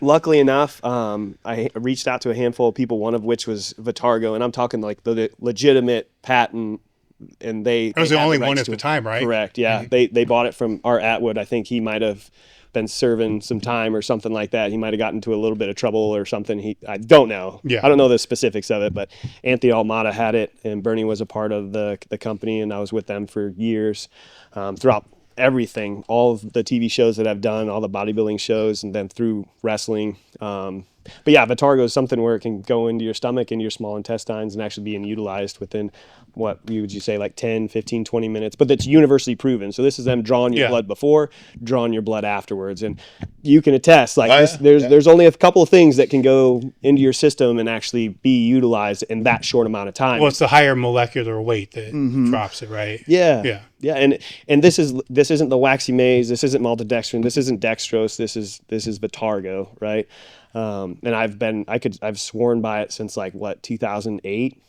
So when you were bodybuilding and you were using it, what was the dose that you would use based upon your weight? So I would always take a full serving before, a full serving during, and then a full serving after. So that's, I think, 200. Yeah, I was gonna say. I think you're giving me like 4 servings of workout. Yeah. Which is like So what 200 50 grams of carbs. Well, 4. So every one is 70. So that'd be 280, right? Wouldn't it? 70 grams is 70 what each grams. scoop is? No. So there's 2 scoops in a serving. So Yeah, 70 yeah. grams. Yeah. Yeah. So if it's 4, it'd be 140, right? No. No. 2. No. So the 4 4 servings. servings. Yeah, 8 yeah, scoops. 280. Yeah. I was living off of Vitargo. Yeah, because I mean, you're eating the food for you to actually use, like right then. And I mean, you have to be pumped up. You need to be full. Like you need to be hydrated. Like there's a lot of stuff that we were trying to do out there, and there's nothing better for me. Like I mean, I brought enough for everybody that wanted to have it, like packets and this, that, and the other thing. Bernie hooked it up again. Thank you, Bernie, because I knew that that's what worked for my entire life. When it came to professional, or like when I was bodybuilding and stuff, like, yeah, like coming up into a show, like I would switch off from a carbohydrate being sweet potatoes and then Vitargo, sweet potatoes and Vitargo, like going into an actual show to step on stage when I was carbing back up, when I was competing. But for this, like it was completely different, right? Eat as clean as you possibly can while you're in a foreign place, and just a different spot other than your home. And then I knew that Vitargo would be able to fill my muscles out, get pumped up, and go out there. So you're trying to get these guys to eat somewhat. Because this dude lives on bagels and peanut butter. Yeah. Sure. Well, I mean, allegedly, what's his name? Nick Walker can have 3 food groups, when it comes down to turkey. What was it? Some sort of, what's that, grit? Cream of rice. Cream of rice, Yeah, and he then eats and cat peanut food. butter. Okay. Well, yeah. I'm saying like I tried. I tried it. To me, it I makes don't do sense. that anymore. But I was just trying to say, hey, like I know that you need carbs. Yeah. I know that you need carbs. This will work. It's worked Yeah. my entire life. Like, try it. Yeah. And you already tried Vitargo before, like we were out there, right? Probably not much. Carbolin was what. Well, what's the go-to. difference? Let's set the Maltodextrin. let's I set do a lot the of record straight. maltodextrin. Yeah. I mean, I'm not trying to knock any company because I've been a huge fan of Carbolin for a long time, but I feel like maybe I had so much of it. But I used to when I was bulking hard, fig bars and what would it have been? Probably 200 grams of Carbolin, 800 calories, and it does make you feel kind of bloated. You know what I mean? Yeah. But I don't know. I'm not gonna don't look at me as the proof, but I will say he was force feeding me Vitargo, and I did get a 21-inch arm pump at one point. So You hung out with these guys for a month. You didn't tell them about the cat food. No, I got a lot of lore you don't know about me. Yeah, so the cat food was when I was in college. I was trying to bulk. Why? But I was super on a budget, like No. a college budget. Like, what are you talking? Kinda, It's a yeah. scholarship. No, kind of, but it's wrestling. You know what I mean? There's not tons of Yeah, money. but they give you food. No, they don't actually. didn't don't give you a want meal to eat ticket? food, man. You gotta cut weight. No. Wow. No, you're thinking of football. Oh, okay, Football, yeah, man. yeah. They got the freaking coupons for you know what I mean? The buffet or whatever. Scholarship So we're Division talking- One wrestling at Wisconsin, and they don't give you a meal ticket. No, they pay for. Yeah, they. I think they just. What is that? I mean, I had to earn that. I was a walk-on. I was a state champion. Yeah, I was yeah. Going to Big Ten school. Like, if you're a one-time state champion, you're nothing. Yeah. But I earned that scholarship. I dig it. Was But this yeah, like they cover your fancy books fees? and then they. What's that? Yeah. It's like fancy fees, like He's still crack- scratching. No, I got the best cat food. I went to the pet store and I said, like, what's the highest quality cat food you have? In college. Yeah. I mean, Well, because I was super I was all about clean eating then. I was trying to bulk. So the funny thing was I was eating pizza and chocolate milk, but then I was like, all right, but because I was so worried about my conditioning during the wrestling season, I was like, I can't eat junk. So I was eating alfalfa sprouts, and then I was like, I gotta get some good, clean, easy energy. So I got cat food. And I was like, if I eat this kibble through class, it's good. Was it salmon, hard blueberries. food? Yeah, it was hard. It was the Yeah, hard what? food. Yeah. Okay. It's really hard though for your teeth. It gets stuck in your teeth and stuff. What was the nutritional facts on this? It's pretty good. I mean, the ingredients are just like blueberries. Does it even and salmon. say on the container? It just says like crude protein and stuff, percentages. and crude, all that. which Yeah, is this just the proprietary blend of like Yeah. chicken feet grinded into a pulp and just every hoof imaginable. Yeah. Worse than probably a hot dog, if I had to It's guess. the leftover shit from sausage. 100% still with fertilizer in it that's in there. Just the bottom scrape of the Well, I the thought it was chicken brilliant tray. at the time, but yeah, How long did you eat this for? Like for 7 trying to years. get through like the whole bag. Eventually, I gave it to my cat. I was like, I can't do this. I mixed it with. his cat wouldn't I tried eat it? different ways to eat it though. funny cat enough. sandwiches, You're really taking cat me back. pasta, I casserole. tried to soften it up because it was so hard. So I dumped pinto cereal? beans. I dumped pinto beans on it with sour cream and cheese. I Cat melted it, cereal. I cooked it. Yeah, try to I am Actually, floored pulled up right some now. facts about cat food here. Oh no. Yeah, how many some of the grams protein macros. we talk? Yeah, what are the macros It's of probably cat pretty food? good. It says average cat food macros: protein 30 to 45%, So, yeah, fat it's a good- 15 to 25%, carbs 0 to 10%. Yeah. Percent Wet of what, food though? closer to natural diet is 50% protein, 25% fat, and 1 to 5% carbs. Dry is more processed, so 35 to 45% protein, 15 to 20% fat, and 30 to 40% carbs. I mean, it sounds like a superfood. No, it literally sounds like there's still 5 to 25% that you have no idea what it actually is. I feel like all those numbers are very low when it comes to protein, carbs, and fats. I don't think any of those actually totaled 100%. You never really know until you try it. You know what I mean? It's just like I'm never going to exercise try and it. stuff, I'll stick to my Vitargo.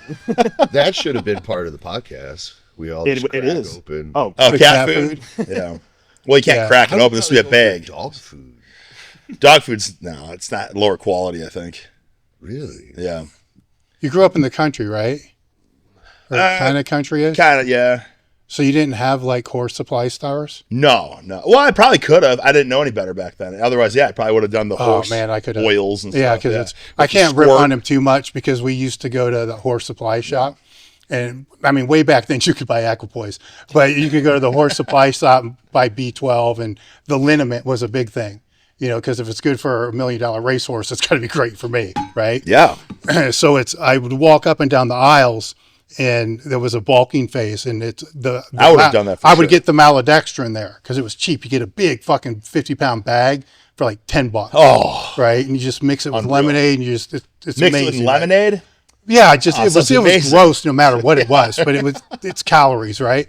And it was way cheaper than Ultra Fuel. Remember the Ultra Fuel and the bottles? Okay. You know, the Twin Labs Ultra Yeah, Fuel. yeah. Which I used to pound that shit, but I'd walk up and down and I started seeing these containers, and there was this shit called Fat Cat, right? And I'm like, what is this? And I look at it and the protein count's high. It's got like 600 calories, and you mix it in the oats for the horses. Yeah. You know, for them to gain weight. Yeah, yeah. And I'm like, fuck, I can mix this shit in with my oats, Mm-hmm. you know, and it will help me. It tasted terrible, man. It was the worst shit. Did you get through it the whole bucket? No, Oh, okay. no. I took like 3 bites and I'm like, there's got to be a better way. I just get rid of It was that, only put $10. chocolate syrup on it. But Yeah. the horse supply stores were gold, man. I never thought about that in my Yeah. bodybuilding. $1 million horse. tenure. Never. Oh, yeah. Do you ever remember Russian Bear 5000? Yeah, of course. That was as far as I went. That's it. Yeah? Russian Bear. I think it was on like bodybuilding.com. Yeah. And Funny it enough. tasted like deer antlers. I think that was one of the actual ingredients, and it just tasted like chalk. Yeah. Yeah. That was about it. And I, I was did like, the- I need to gain weight. Dude, I did Russian the- Bear 5000. I did the mass gainers a lot, and funny enough, as I got older, I was like, and I got a little more like wise to like ingredients Right. and stuff. I guess it's just all maltodextrin. Yeah, So I did the exactly. serious mass experiment where I went through the whole bag of it, and it turned me pre-diabetic. It Once I was got rough, through it. man. Some of it would just tear your stomach up, man. You had to be. My blood sugar in the morning started from like 80. It was like 135. Jesus. I was saying fasted blood sugar. I'm not saying after the shake. How old were you? This is like a few years ago. Oh, jeez. Yeah. It's like last week. yeah. But dude, let me I thought tell you were you. saying when you let were me a tell kid. you. I thought through the years you've gotten more wiser. No, You've honed your nutrition. No, skills. but no. I didn't know you were It going was an experiment. I love experimenting. Oh, wow. Yeah, but the thing is, it was better than coffee or pre-workout. The energy you got from the Calories? 2,000 calories of pure sugar. It was. I would drink it pre-workout, and just be flying because it was just so. You ever do heavy whipping cream? Either Yeah, of of you? course. That's- I couldn't digest it. That was as crazy as I got. lactate. Wow. That's I was up- delicious. I was close to 300 pounds. I would just It do works, heavy man. Yeah. The calories. protein Yeah. shakes. Oh, drink them all day. The closest thing I've gotten to any of those is when like the EVOO, the extra virgin olive oil, if I know Oh, more yeah. calories. Yeah, Because yeah. like you can just take shots of that and that's about it. Have you guys done the shakes. GoMad, the gallon Dude, I of did milk that for a over day? 10 years. I mean, I figured you did, but I just wanted to 10 everyone. years. GoMad? Just a Gallon gallon of of milk milk, a day, whole milk. like whole milk. Oh, milk. Oh, Just about a gallon a day. It's not hard. Everyone thinks it's so easy. You drink a gallon of water a day, yeah. just switch it out with milk. I did that just the other day in New York City. It's very easy. Post-workout. Yeah, I will say I don't do it. If you're on the road though, and you get in flights and you get in late, nothing's open. Yeah. Every gas station, it's That's like actually- it's like a Dire Straits. It was You know what a I mean? great meal. I post-workout, I was in a hurry. I just got raw honey, a banana, and a gallon of milk. I love honey. It was so You got 3,000 calories right there. Like I love milk, so I feel like if I do want to like blow up, I might consider it. I don't know if I have the finances though for that, but like I don't know. I love. It's cheaper than cat food. Well, I mean, a gallon of milk you a day wanna is gonna spend add the up. money on the good stuff. I mean, a gallon of milk costs what? to- $2.50, $3. Dude, that's more. not. All milk, But I just though. that much dairy. I tried it once and I got through day one Yeah. because I'm like, I didn't buy all of it because I got to try it. So I bought the first gallon. I went to the store the second day to buy the second gallon. Then as I'm in the grocery store, I'm like, oh shit. Shit through a screen. Oh shit. Yeah. And I blew that That's what bathroom I'm saying. apart. And I'm like, I can't do this. I don't have that issue. Yeah, Yeah, I'm pretty it was- good with. Yeah. Stomach a stone over here. He can eat cat food for crying out. Well, exactly. Exactly. So I'm like, there's got to be a better way. So I go back to the horse supply shop, figure out what I can find there. I'm leaving here and going straight to the horse supply store. This Yeah, is It's not the Supply. same, man. They've done because They've pulled it back. Yeah, I come from the darker, more anabolic side, right? So Yeah. I'm not going to bullshit anyway. I just want to take a moment to let you know about our crew. What our crew is, it allows the show to stay independent, and it's the reason why the podcast is still here now. The podcast is free to listen to, but it's not free to produce. It keeps going because of the sales through Elite FTS, our show sponsors, but more importantly, our crew members. The reason I love this is for many reasons, is it keeps the show independent. So I can pick who I want to speak to. I can pick what topics I want to speak to, and I don't have to be accountable to anybody. I just go off what the crew members want and what the audience wants, and I don't have to deal with all the other bullcrap that's associated with the podcast world. In return, what you get with the crew is ad-free episodes that are released a day ahead of time. You get access to our Discord community, which has AMAs, like 60 ebooks. We try to put a new ebook out every single month. Access to our coaching community with form checks, training Q&As. It also gives you invitations to our training retreats that are out here in the gym once or twice a year. 76% of all the people that joined in 2022 are still members now. Right now, you can either go month to month or get 2 months free with an annual plan. Just look for the link in the description, look at the QR code, or search elitefts.com crew and join today. It means a lot. So getting back, to this gladiator thing, with the contestants as it kind of moved through, did you find that you were rooting for anybody? Oh yeah, yeah. We had some. I personally did have some favorites and stuff. Yeah, it's always easier to root for somebody that you beat. So that's my 2 cents on it. I don't know how you guys feel about I would think it's the opposite. that beat you. Yeah, because then it makes. No, not for me. Yeah. I kind of just towards the end of it. At first, it was like just destroy them, and then after a while, after a little bit, it's like let's just cheer these guys on. You know what I'm saying? Yeah. It's like it's such a long, grueling day for everybody, and at the end of the day, like they all have their story. I mean, everyone's got a story, but still, like everyone's gone through some shit and stuff, and you can compete. And I think that's kind of the show what they wanted. It's like compete and compete hard, but be a freaking gentleman. You know what I mean? On both sides, and I will just say, like I know a lot of. Well, I don't because I don't talk to anyone. My wife talks to a lot of people, and she says that the kids all love it. I'm just saying I'm antisocial. That's what I'm trying to say. That's so not true. I ran. Not true? That's not Is he true. antisocial? Yes. He's got a YouTube channel. Yeah, but that's- to me. That's different. Yeah. because he's still alone. Yeah. Yeah. It's not that it's just very hard to get me out of my cave. Every Sunday, I would drive to the city, and I would just spend the whole day, relax, eat as much as possible. And he joined me a couple times. Yeah. And we would eat good and walk around, and he would sit in his room. I lay in bed and go to the gym. Yeah. Yeah. You can respect it. Were you cheering for any of the contenders? Well, I ran into one of the Contenders pairings outside of the show. Really? Because like outside of the venue, there was like a grocery store you could run, grab some stuff, snacks or whatever. And they're like, "You're one of the Gladiators?" I was like, "Yeah." And it was this dude's parents, and they were so sweet. They were so sweet. And just after I had that conversation with them, I'm like, "Oh, I hope their son wins." Now, after you watch the show, I assume you know their stories now more. Oh yeah, Right? yeah. I didn't know a Because lot of that Oh, stuff. I Yeah. didn't realize, no. Yeah. So looking back, is there somebody that you would root for differently now? For me, it was the Kyle dude Yeah. with his son. He kind of just seems standoffish. Well, I'll be honest, he Kyle, if seemed you're like an watching, asshole. a lot of times, like, yeah, brother, and he's just like, he just wasn't very talkative. But to be fair, I mean, he probably had a lot on the line and he had a lot of pressure, as we all did. But And I kind of, as the filming went on, I'm like, I'll just try to be cool with these guys when I can, when we see them, because they kept us separated. But you would see them, like, as you're both got your equipment on and stuff, and you're going to go out there just looking at each other. They're the enemy. It's like, well, freaking put on a show, brother. Yeah, you did a great job of vocalizing that, and they let a lot of tidbits in there. You know, when we were up on the thing, it was just like pumping somebody else up and whatnot. But yeah, there's a handful of people that whoever got chippy in the beginning, like they unfortunately got headhunted, but they kind of made their own bed and they got to sleep in it when it was our time to kind of show them why we're gladiators and stuff. But then there was other people that, yeah, like you have a heart for them, right? But they're still public enemy number one.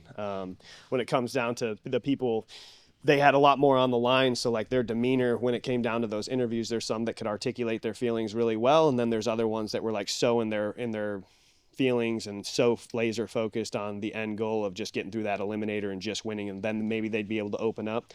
But it all kind of came out in the wash when they were doing a lot of the background stories for them. And again, that's a testament to the production team that edited it just masterfully, right? Because they helped everybody get invested. There's somebody that broke their back.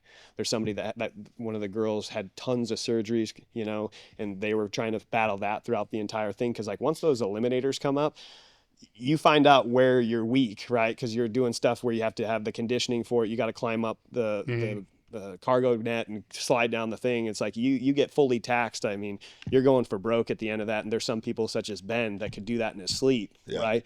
Yeah. But then when you go up against somebody that's 250 pounds and was a tight end for, a D1 school, there's an equalizer. So there's different things that get put out there that kind of humble a lot of people too, and they don't see it coming. And yeah, you feel for them, but that's the way the tree gets shaken, and that's once the apple falls. Yeah, but when you're watching it now, you're in a different mindset. True, absolutely, 100%. Right? No, absolutely. I didn't know, like, one of the guys was fighting potentially, having, I think, diabetes, or like the doctor literally said, like, if you don't lose weight, you're gonna die. And he took that into here. There's other people that wanted to be on the show for 17 years and tried out for the second time and got on it this time. The stories are pretty nice cool. Stories. Yeah, And then there were some that, and like some of the guys, they were just trying to become superstars. Yeah. Like they were trying to be the shit. Yeah, there's a couple that are pretty obvious. Yeah. But at least from what it's. That's why I'm work. asking this, right? Because what do I know? I'm watching something that's been edited down into 45 minutes in an episode, and you're like, man, this guy's just trying to like use this to build a YouTube channel or whatever it's going to be.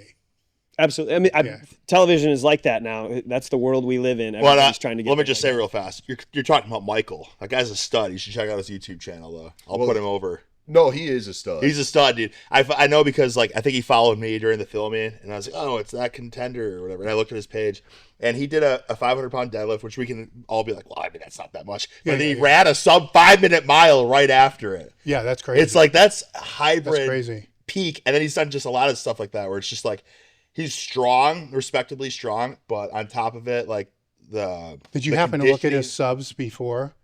What's that? Did you look at his subscriber count before? I'm wondering what this is going to do for us. Because he's done a great job of being able to cultivate some sort of community on the Contender side and draw them in, do like live chats, break down different audio stuff, put up different visuals of us against him, stuff like that. Oh, good for him. So, he's working on it. So he's working. We didn't realize this, but like a lot of them, I don't know too much about everyone, but like I didn't know about Ben either, that he's like a world-class grip strength. That's what I'm saying. Specimen and stuff too. You know what I'm saying? Yeah, So, even the Contenders Contenders. Yeah, the had Contenders they're no joke. Man. accolades. It's not just like, oh, we grabbed this guy from The Office. Right. There was Right, which was the olden version, Yeah. which I thought we were going in Yeah, there against yeah. like CPAs, librarians, like, hey, this guy's a dog walker, teacher. Like, okay, cool, let's go against Steve. He's a part-time student teacher up the street, you know? It's just like, no, this dude just did a 500-pound deadlift in a 5-minute mile. Yeah. Like, But there was a guy you went to shake his hand and he like right. did And then did a these, backflip and or then something. did a stupid. I'm like, all backflip. right, well, I'm going to end your life here when I get a chance. And then everybody's like, oh, he's such a great guy. I'm like, not to me. Yeah, Not- he is not a to me. hell of an athlete. He fell off. He got knocked off the joust and did a flip. Cool. You know what I'm saying? Yeah, I know you're a little sour on it, but I'm just saying, like, yeah. I mean, they're all respectable athletes in their own right. Very Absolutely. much so. And the women, too. Like, there's, Oh my Like, gosh. Yeah. it's literally a 2026 version of American Gladiators. Like, it does. Yes, we're elite American Yeah, Gladiators. well, obviously it's a 2026 Well, version. when I say that though, like protein, like we're not having to go to Tractor Supply to get like another protein. These people can order it off of Amazon at this point in time. point taken. Yeah, everybody's like, it's a crazy. No, it was average Joes. Right, Back like in the day, which what we were anticipating. that's what I'm saying. Yeah, Like, yeah, These yeah, people yeah, have yeah. like CrossFit backgrounds, a very well-rounded, average, like Legit. do Yeah, everything. yeah, you yeah. know? Background. And that guy, like, I'm getting piggyback ride across, a steel beam 30 feet, 50, 40 feet in the air, and not understanding why this guy isn't going down. I don't know his background is deadlifting and he's like stout from the hips down, right? Yeah. So I'm just trying to push him off of this new playground that I have. So, but Now, are you guys in the same hotel as the women gladiators? I mean, is there any camaraderie there as Not well? the Contenders though. What's that? Not the Contenders. Not the That- contenders, that was separate. obviously Yeah, that. yeah. But yep, we all shuttle to and from the same spot. okay. Yep. Yeah, because some of them were athletes Absolutely. too. man. Yeah. Every single one of them. Yeah. Every single one of them. Yeah. Oh, gosh, what is it? Huntress? How much can Yeah, can dude, deadlift so 500 funny enough, pounds. funny story about that. It's We were at the insane. gym, Yes. and this is before I knew anything about her or whatever. She was deadlifting 4 plates for reps, and I saw that, and I can respect deadlifting. And she's and this I'm big. not super well rounded on women's deadlift strength, but I was like, That's to do legit. that before just a day at the gym before filming, I'm like, you got to be world class. I can't remember what she said. She's like, oh, I'm a world champion or something. Like, Yeah. Yes, I Insane. figured. I could and then tell. there's Like, Danny that would Yeah. wake up, go to the Crush. gym. yeah. Then we would get to the building. She would show up, eat, and then she would go into the little weight room, do a whole full-blown workout. She didn't stop working out. It was nuts. Wow. And she won Titan Games too, I Yeah. believe. But then, Danny Oh, I don't think I Voltage, knew that. she was like a rugby player, obviously striker. I think Blaze was just more in like bodybuilding and stuff. But then, Hurricane just Hurricane was just a Hurricane freak was of nature. She was a D1 softball Yeah, player. like absolute. So were you guys still training during this time? Yeah. No, Well, that's the thing that- Answer. Well, that's the thing that's tricky here, Dave. Is I'm like, because- because it sounds like the women are like destroying you. well, they all go like, They're like doing 2 a days, getting their meals in. first. We're like, and then we're waiting to see who's gonna talk. No, we lifted every day. I mean, We the did. thing that made it tricky though is for Every day. we got to get a pump. You got to get a pump for Well, the show. I get that. So you're doing that 3 times a day, but then also like we just love going to the gym too. So, but it's such a fine balance because it's like for TV, it was like if you go to the gym, the shuttle will take you at 5 a.m. It's like I'm not doing that. It's So we would So- have to hope our last event or we would ended get a if it rundown. if it It's like, ended oh, your early last enough, you event could go is to the this. gym if you had time. I mean, sometimes you're not getting back to the hotel till 10:30. So or your event is until the last event, so you got time right now to Yeah. run out the back. Yeah, that it sounds happened like too. the women had no problem getting their training in. I'm just making an observation here. But yeah, we really were working out multiple times a day, realistically. Every time we needed to get a pump. So my takeaway is because they're not worried about getting a pump the whole time during the show, Yeah. that you're actually getting more training in. we got Just more trying to get overall the ball. volume. Yeah, volume. Yeah, you there got it more is. volume, Yeah. right? Which That's you probably what it was. did. 100%. Oh yeah, absolutely. We Yeah. had one day where he took me to the gym and had me doing some really heavy, the back pulls. Yeah, rack pulls and stuff. What are yeah. you thinking, man? See, there. What's that? Like you're there shooting and you decide you're going to go do rack pulls? Heavy. Well, not for If it do me. it towards bicep. Not for me. We only went up to like mid 600s. It wasn't. It's for filming the show, it was more than we should. Was that a day off? Or was that after? That was after the photos. Yeah, I don't know, man. Why not? We also didn't really know what to expect either, right? So like I'm like still doing a full swing bodybuilder, one body part a day type thing. And then in my mind, it's just like anything else. You're like, oh, well, I really don't want this to be sore if I do this event. So maybe I'll just do It was a learning handful process. of these things. And I think if we do it again, hopefully, it's like with anything else. You get savvy to the whole process, and they're like, okay, now I know how it works. Yeah. I can structure it. But like at the time, we had no idea. Do you guys feel like you'd be 10 times more confident 100%, filming another? 100%, Like yeah. you would just walk in Once being you like, know, you don't know until you know. And I don't know how much you know? truth there is to this, but even professional athletes in football, they're not doing their PRs when it's actual season Of course. during football. They're just trying to stay as flexible as they possibly can, stay as strong as they can, keep their footwork going, then get into the season and just make it through, then recover, and then try to go back to their training that keeps them in the dance. That's what I tried to do, like full transparency. And like we were getting pumped up however many times a day, trying to do what we could to look as great as we could on television and not. I mean, if we're to go down the periodization rabbit hole, Yeah, right? yeah, exactly. You know what I'm saying? If you're peaked for this thing and you're doing these maintenance stuff throughout, you're not going to lose much in a month. Yeah. Actually, it'd probably be better. Yeah, tightening up for a you, right? Yeah. Because except for tearing your bicep off, Yeah. right? Because it's kind of like a deload in a way. Well, funny enough that you say that, because when I did get back from filming, I felt great, and I was hitting PRs then because I finally forced myself to stop lifting so heavy. For that whole month, because periodization works. Yeah. You don't have to go heavy every day. Yeah.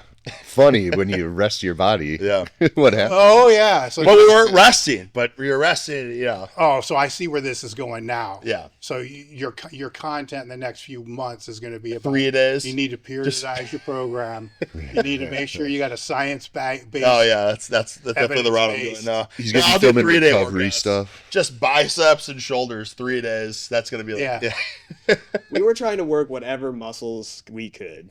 Yeah. When we were in the gym and just look in the mirror and be like, all right, we still got it. That was it. When you were in the gym, were you noticed?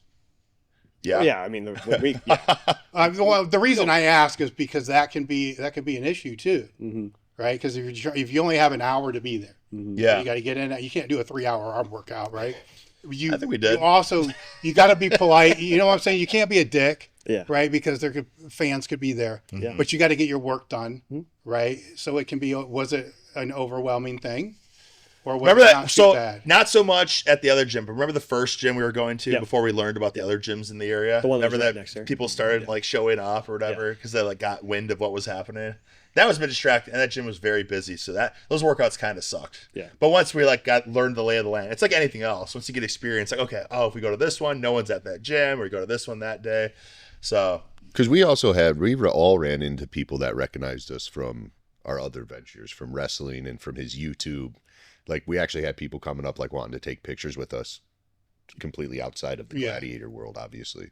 Yeah, but that's going to be it's going to be bigger now, because of the gladiators, where you're going to run into. I don't want to say it's an issue per se, right? Where actually you've gone through probably ups and downs of that, right? Yeah. Where it's, Yeah, we've all kind of experienced that because of wrestling. yeah. So how much different was this than the attention that you would get with the wrestling? You already said the filming's obviously different, right? But the wrestling, as far as cutting the promos and all those other kind of things, it's every week, right? I mean, for some TV once a week, yeah. So that's often, what it's so much harder. How often are you guys wrestling, or were you wrestling? How long were you gone? Oh, like on the road? Yeah. I was on the road 6 days a week at my peak. Yeah. Well, for myself on the Impact schedule, like we would get everything knocked out in like 3, 4 days, 5 days for the whole month. Okay. Yeah, and then they would just air them in sequential order of the way. Yeah, that's a lot better than Yeah. So that was yours. AEW's the best wrestling company in the world. So we have such a beautiful schedule. We wrestle on Wednesdays, Saturdays, and we get the rest of the time at home. Yeah, but that you can be flying across the country. Yeah. We do. Yeah. I mean, you have a couple. So days yeah, of travel it's just in there. Wednesday and Saturday, but It's two days. Tuesday. Yeah. Sometimes you're Wednesday and Saturday, but you could just be Wednesday. You could just be Saturday. Okay. Yeah, I mean AEW. Thank you, Tony Khan. He treats us so well, and he gives us proper time off and to heal, and he takes care of us. I mean, I would like that schedule. I don't know about. So yeah, to go from wrestling once a week or maybe 2 shows a week to all day A month, every yeah. day, all day every day, 6 days a week, morning to night. It is a big difference. I will say that I'm a creature of habit. It got easier. Yeah. At first it was rough, but then you just, it's like anything. We also we would make it fun. Yeah. We would pop if one of us was down, the other 2 would boost them. It's just such a trauma bond, right? Like we go through stuff, and if you go through something pretty heavy, it makes you come together real quick. So yeah. Well, with you guys with the wrestling, it's, I mean, you were in the WWE for a little bit. I mean, you can still go to certain gyms. Yeah. And people aren't gonna really know who the fuck you are. Oh, come on, you're not giving me enough credit, brother. You know what I'm talking about, right? But with YouTube, I mean, it's more now than it was I'm before. more of a YouTuber than a wrestler. Yes, Yeah. but you're known from that. But it's not crazy. You know what I'm saying? You're not going to go. I'm not The Rock, yeah. Yes, where if we Not go yet. to say with Big Brother when it was 10 and 11, how insane did that get for you? It was crazy because, I mean, I'm just, from Midwest, little super small town of Rudd, Iowa, and like you're in California being noticed by like Everywhere, right? Orange County mom. Yeah. And it's it's primetime television on network television, right? That we're getting between 5 and 10 million views. Yeah. When it was television back in 2008, 2009. But to his credit too, like YouTube is now, everybody's doing the phones, which is why Prime Video is so awesome now too, because there's a streaming service. But yeah, like you go to a theme park, airports across the country, just like anywhere where people are, as families are coming together, like you're going to get noticed for sure. Yeah, well, where I'm going with this is that at its peak, right? I mean, when it first starts, it's like, oh, this is great, right? Then it gets to where it's like exhausting after a while, right? But then it goes away. Yep. Right. And the next season comes out and they have a whole new cast. Yes, yes. So what's that like dealing with that when that goes away? Oh, you get what I'm saying? Yeah. Luckily, I have. Because some people get addicted to that. Yeah. And then it kind of goes away. I try to tell people, like, if you weren't a tap dancer before, don't try to become a tap dancer after, because there's people that are from the Midwest, just like myself, that are very big fish in a small pond, and then they move to California or to New York thinking like, oh, all bright-eyed and bushy-tailed, like I'm a somebody now. It's like, first and foremost, you're literally putting out scripted shows, because it's reality television. So that was, again, back in 2008, 2009. So I'm putting somebody that actually has a skill of acting out of a job. So anybody that's now migrating to the East Coast or to the West Coast to get a job in a scripted series and try to become an actor, you're slapping them in the face. Yeah, because you're really from slot. reality Yeah, television, yeah. like, and you weren't a tap dancer before. Like, how are you trying to go into this? For me, it's a little bit different. I was a hybrid, but then again, I saw people such as The Miz, like taking off during his career, and I asked Ric Flair and Gold's Gym Venice, of all places, like, hey, how do I get into, like, which is crazy, right? Like, You asked Ric Flair? Well, in Gold's Gym Venice, like, how do I get into professional wrestling after my first season of Big Brother? I thought you were talking about acting. No. Like, to get into professional That wrestling. makes He's more like, if sense. you're serious, kid, like, move to Yeah. or move to Tampa, go to FCW, and that was when Steve Kern and Norman Smiley were running it. And that's what I did. But yeah, to go through those lulls, I actually got brought back and stuff. It's I don't know. Like, I've had a career over the last 2 decades now of doing it all, and it just all kind of builds off of one another.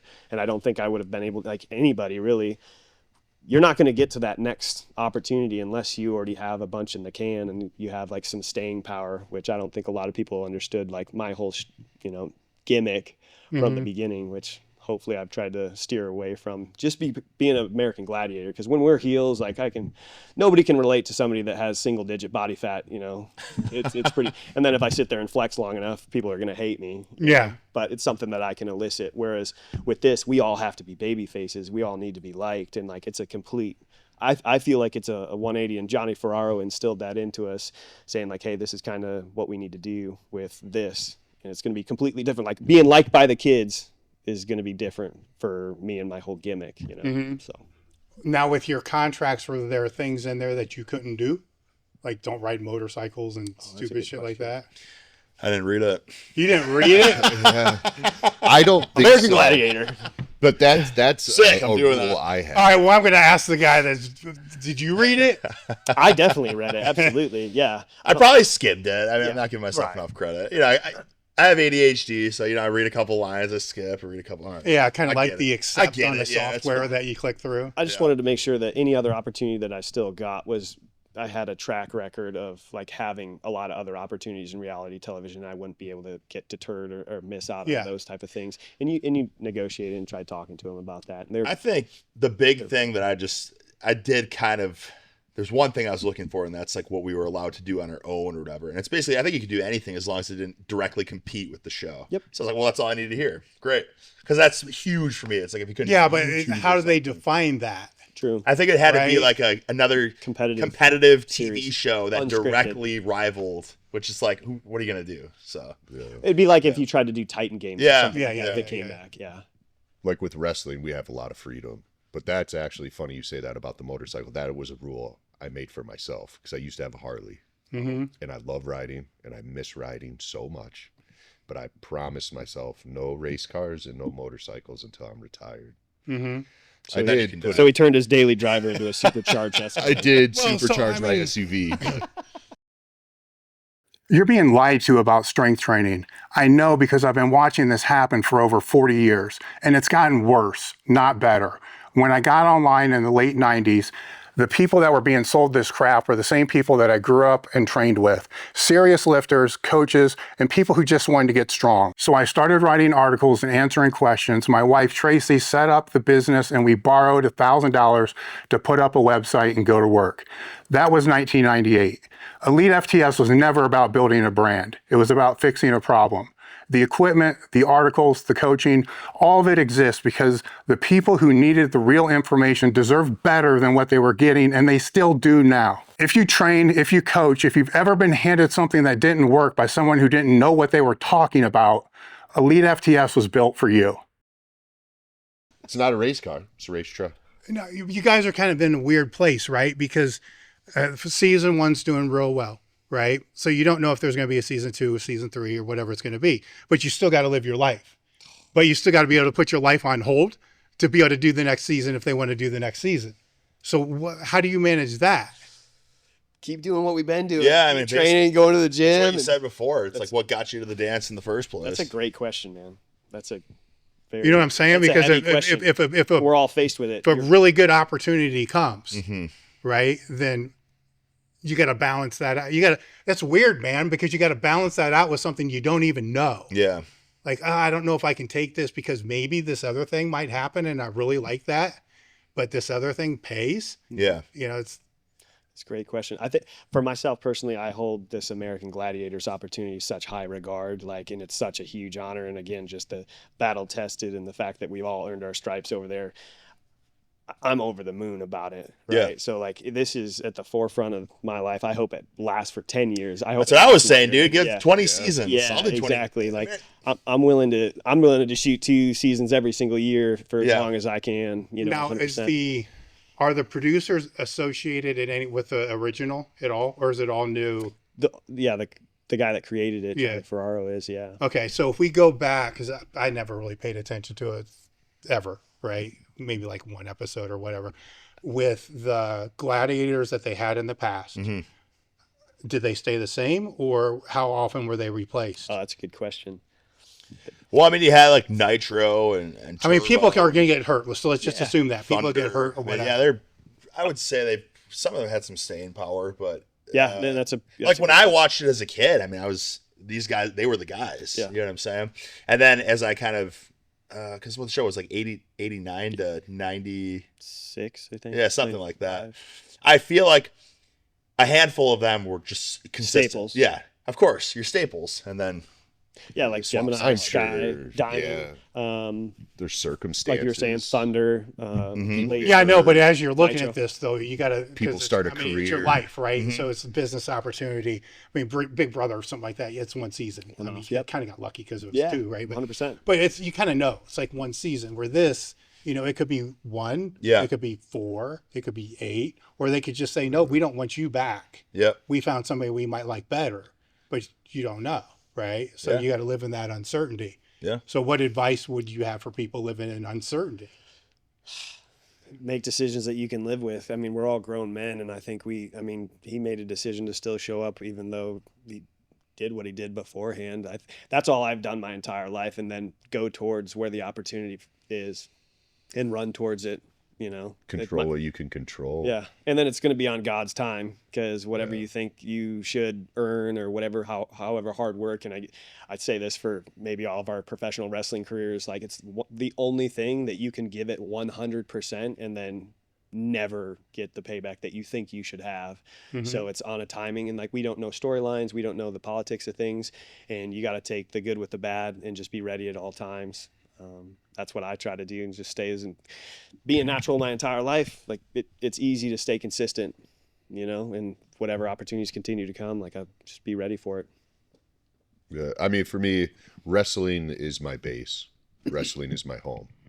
So I only did Gladiators because my boss, Tony Khan, absolutely greenlit it, gave me 100% his blessing. So as long as whatever opportunities I get outside of wrestling, it basically comes down, wrestling is my main priority. But if my boss says, hey, this is a good opportunity, not only for you, but to get new eyes on our company, it benefits everybody, you have my blessing, then I'll do it. If it doesn't work out that way, or if I'm on a hot run in wrestling with timing, you know, wrestling comes first. But if I'm not a champion, or if, you know, you can do anything in wrestling, you can pivot storylines, you know, you have to, because things happen. So it all just depends, you know. I'll be getting back to wrestling soon, and then if another season pops up, if my boss says, hey, yep, let's do it, we think it's beneficial, then I'll go do it. Now, did you guys pick your names? No. Not necessarily. I just pitched. I would pitch the maximum. And you end up with Bull? The bull. The Bull? Yeah. The bull. Yeah. Which All I right. like. I like that actually better than the max. I just wanted something that was something with a punch. Like the Ohio State when they changed Exactly. it. Yeah. Yeah. There was they told me 3 names. Yeah, mine too. Yeah. I can't remember the third one. There was Beast, Fang, and there was one other one, which I think was my favorite one. But now I don't remember what it was. But the Fang thing, I'm happy they chose, just because my whole gimmick with wrestling is wolves, and I love dogs and wolves. It's a weird thing. And then in my wallet, I actually have my puppy's baby Fang. It came out playing tug of war. His little Fang came out, and I keep it in my wallet, and they didn't know that. So I just thought that was kind of fun. Yeah. If another season comes, what would you do differently? I know what Bull would do different. I would listen as closely as possible to the rules. First and I foremost. mean, you didn't screw up that much. No, I did. There's something to see. Yeah. That nothing terrible. Oh, but so there was a lot that didn't get broadcast? Well, just backstage, Yeah. Bull had. Yeah. Yeah. I just tried to make good You entertainment. can't just stop with that. He did what? Well, no, Bull's a very I'm just very aggressive, physical. Yeah, physical. but not I'm not like a crazy psycho person. I know good entertainment. Yeah. I just push the lines a little bit too much about what's good entertainment. So I'm like, this is gonna make great television. Yeah, if it's backstage, though, it wasn't doesn't backstage. matter. It wasn't backstage. No, I'm It's just fine. saying the conversations Oh yeah. of having to tell Bull to not Yeah. be so Bull. Oh, okay. But that's like, bring it that's down. totally the bull character anyway. But that's also what they told Yeah, us. I mean, I'm a madman. They said, I'm "Go crazy, It's let like you'll us turn." bulldoze your opponent and then dance with their grandma. Well, it's easier it's easier. It's like in training. It's easier to dial somebody back. Well, that's how we were than it always is to push coached them up. for promo and WWE. That was like the number one thing. It's like always give more and we can pull back. Yeah, you'd rather be You always dialed hear that. back Yeah. than them have to get you to come out more. When I first started in MTV world, they're like, that was good, but can you give us more? So it's like, you gotta go. I would, Way- brother. I honestly wouldn't change anything, other than I would give myself a bit more time to practice rings, because I Are think, you ever going to do that? brother, I would love to do that. This is my everything. Just so you guys know, you're like, this opportunity. I'm like, I'm all in. And if you were asking that question to them, you didn't give me the spotlight, brother. Yeah. What do I do if I get faced with other opportunities? I would turn them down, because this is something I grew up watching as a kid or whatever, and it kind of morphed me, like Conan the Barbarian, American Gladiators. Yes. You know what I'm saying? Flex magazine, like this is my Golden childhood. era pro wrestling. This is my my childhood. So like the money's stuff, like if you're saying big, better opportunity, paychecks here, like I'll always find ways to make money. Yeah, I think that's just being kind of eccentric person or whatever. But like, no, I want to look back and do something that I really love, versus like, oh, I can't do that season because I have this weird acting gig. It's like, am I going to look back at that and be like, frick, that was awesome? This I can, and I have the proof, because No, I would my think daughter's more. friends- Let's say they want to pull you back into wrestling. Oh, back into this would take the priority, 100%. Yeah, 100%. Well, the cool thing about it, though, I'm too, is trying to it's pull 4 these weeks. guys back into wrestling. It's 4 weeks, right? And that's the beauty of this. Like, it was 4 weeks, and like, I don't know it might be 2 weeks this next time, because we might not need the first two. We Like, don't. Yeah. We did not need. So there's that. a lot of Good there's point. what's Yeah, that? that's a good point. Yeah, and then Yeah. you were touching base on that, like, hey, what would you change differently? Like, we might be able to have a little bit more input. Like, hey, those first 2 weeks might not necessarily be necessary. Like, let's just grip it and rip it. We kind of all know what we're doing. Yeah. Or maybe have like a 1 or 2 days beforehand, and it's not necessarily a month anymore. It's like 2 weeks. And for a wrestling schedule where That's- you're doing something like a Wednesday, Thursday, you can still everything. You can still. All we need is eyeballs. Right, that's the currency in today's day and age. It's the reason why you're on YouTube, right? It's like because he's attracting eyeballs. This show right now, there's a platform for eyeballs, and that's all that matters. How many people can actually tune in and actually care to watch you or pay for it, right? Because we want to be doing live events. Like, I think that's like the whole end Yeah, goal. It's straight like up. this American Gladiator should be an experience for a family. Like, that's what we want. We want the family. Are you sure? Absolutely. I would think that through.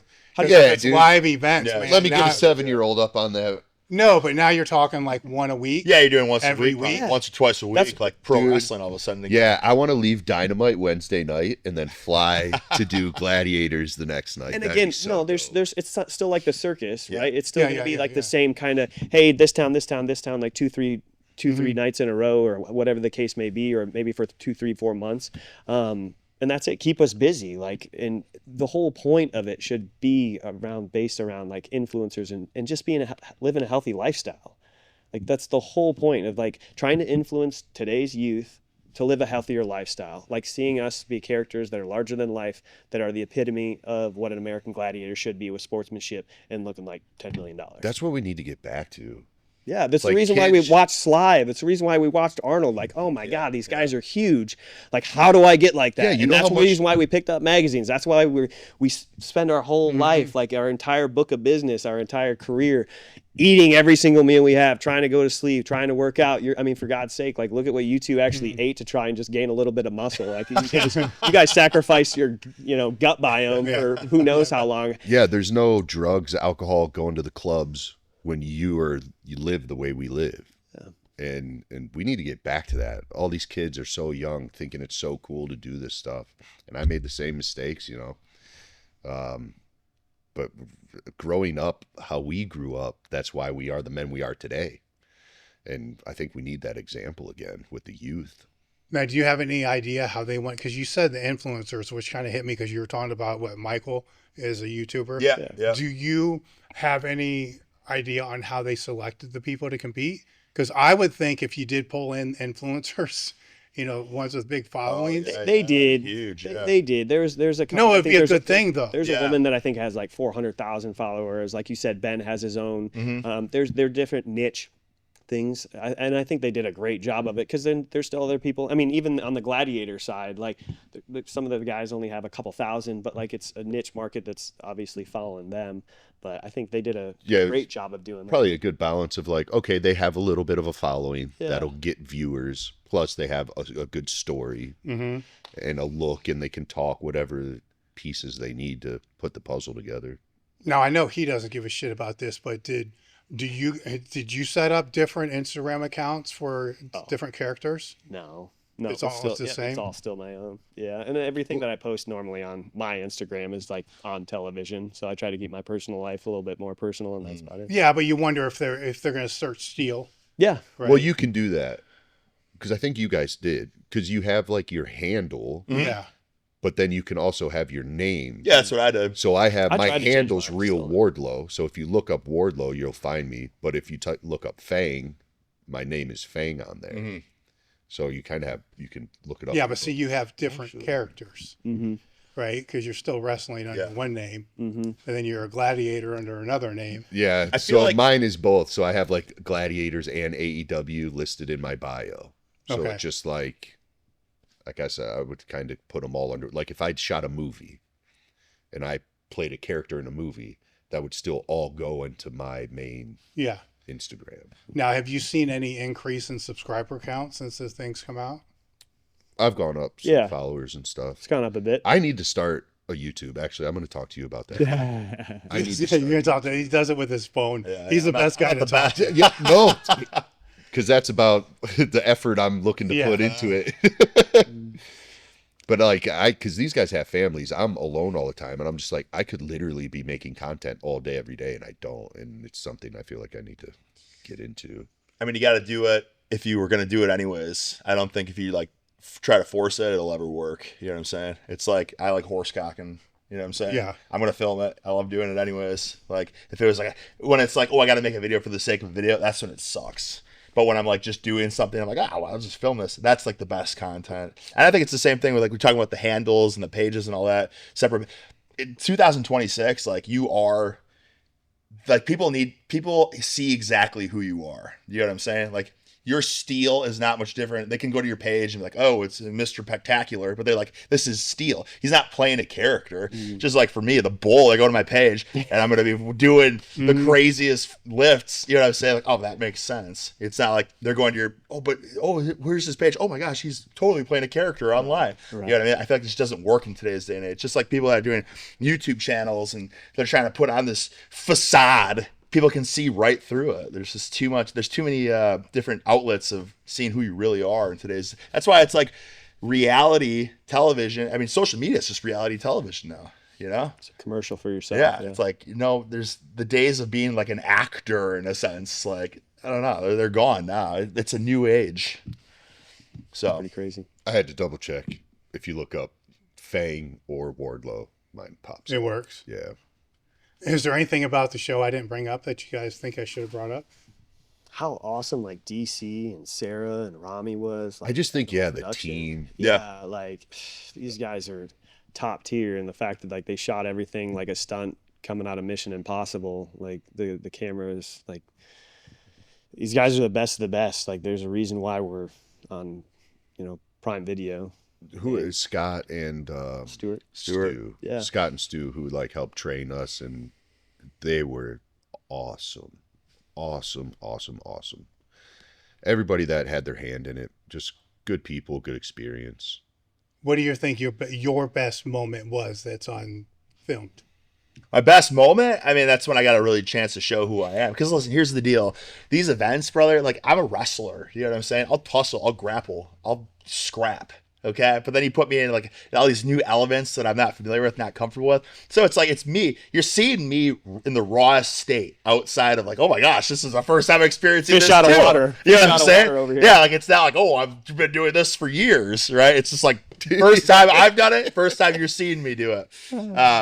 So like, yeah, that's a little out of my element, but like you give a microphone to me to it. Now it's like, now I can show you what I bring to the table. You know what I'm saying? Like ultimately it was all great. And I think the best experience of it is the fact that like the way that we talk about American Gladiators, like from growing up, like, oh, I watched this show all the time. It was so awesome. I can tell that's how kids see it now. I was just in my daughter's dance competition, and another there was like an 8-year-old kid that was just couldn't believe he asked to meet me, and That's awesome. yeah, he's like, what's your best bench press?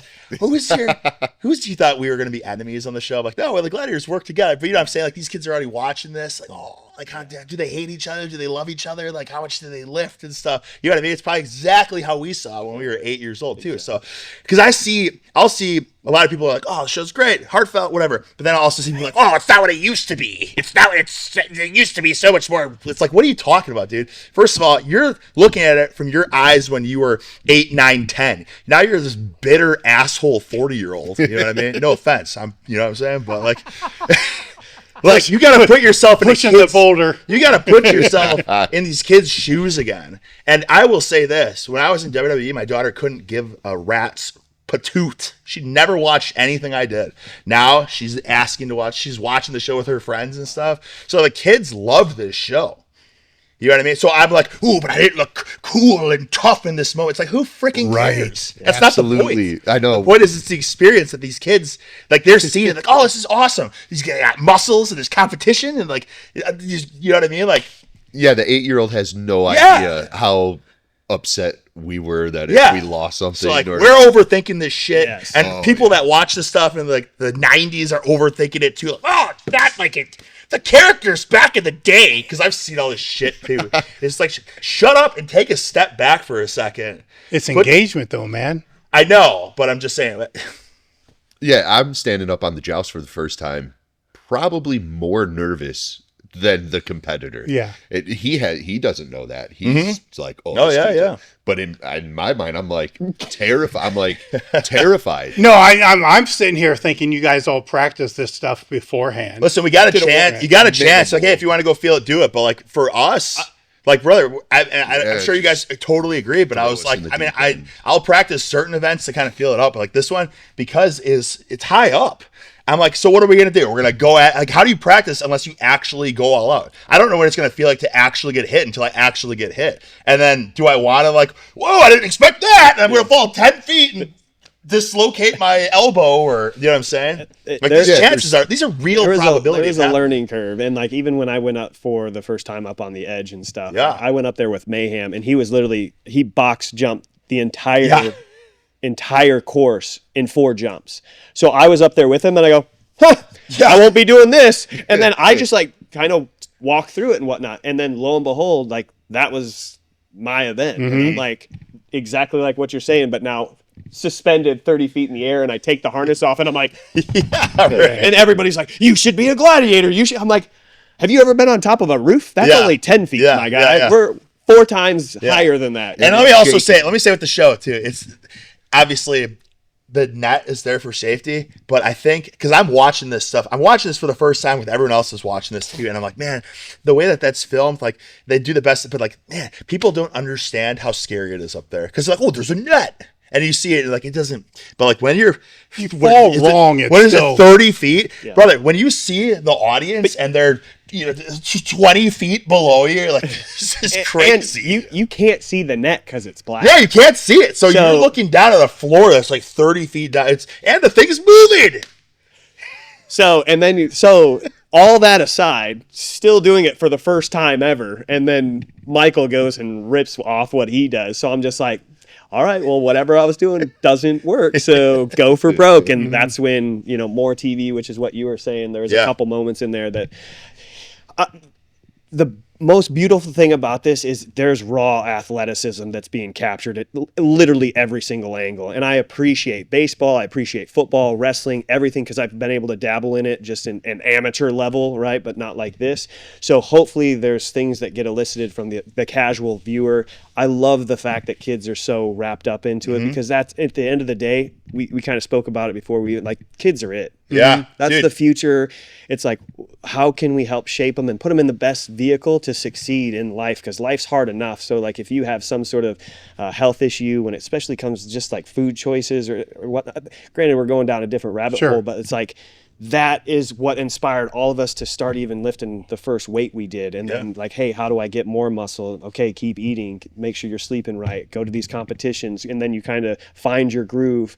And there's a lot of riffraff out there, which is probably why you have this podcast too, to try to shed light on things that do make sense. and help people to the best of your ability, which is probably why you have the following that you do. Hopefully having us on here, like there's going to be some younger kids that actually follow it too, to listen to this.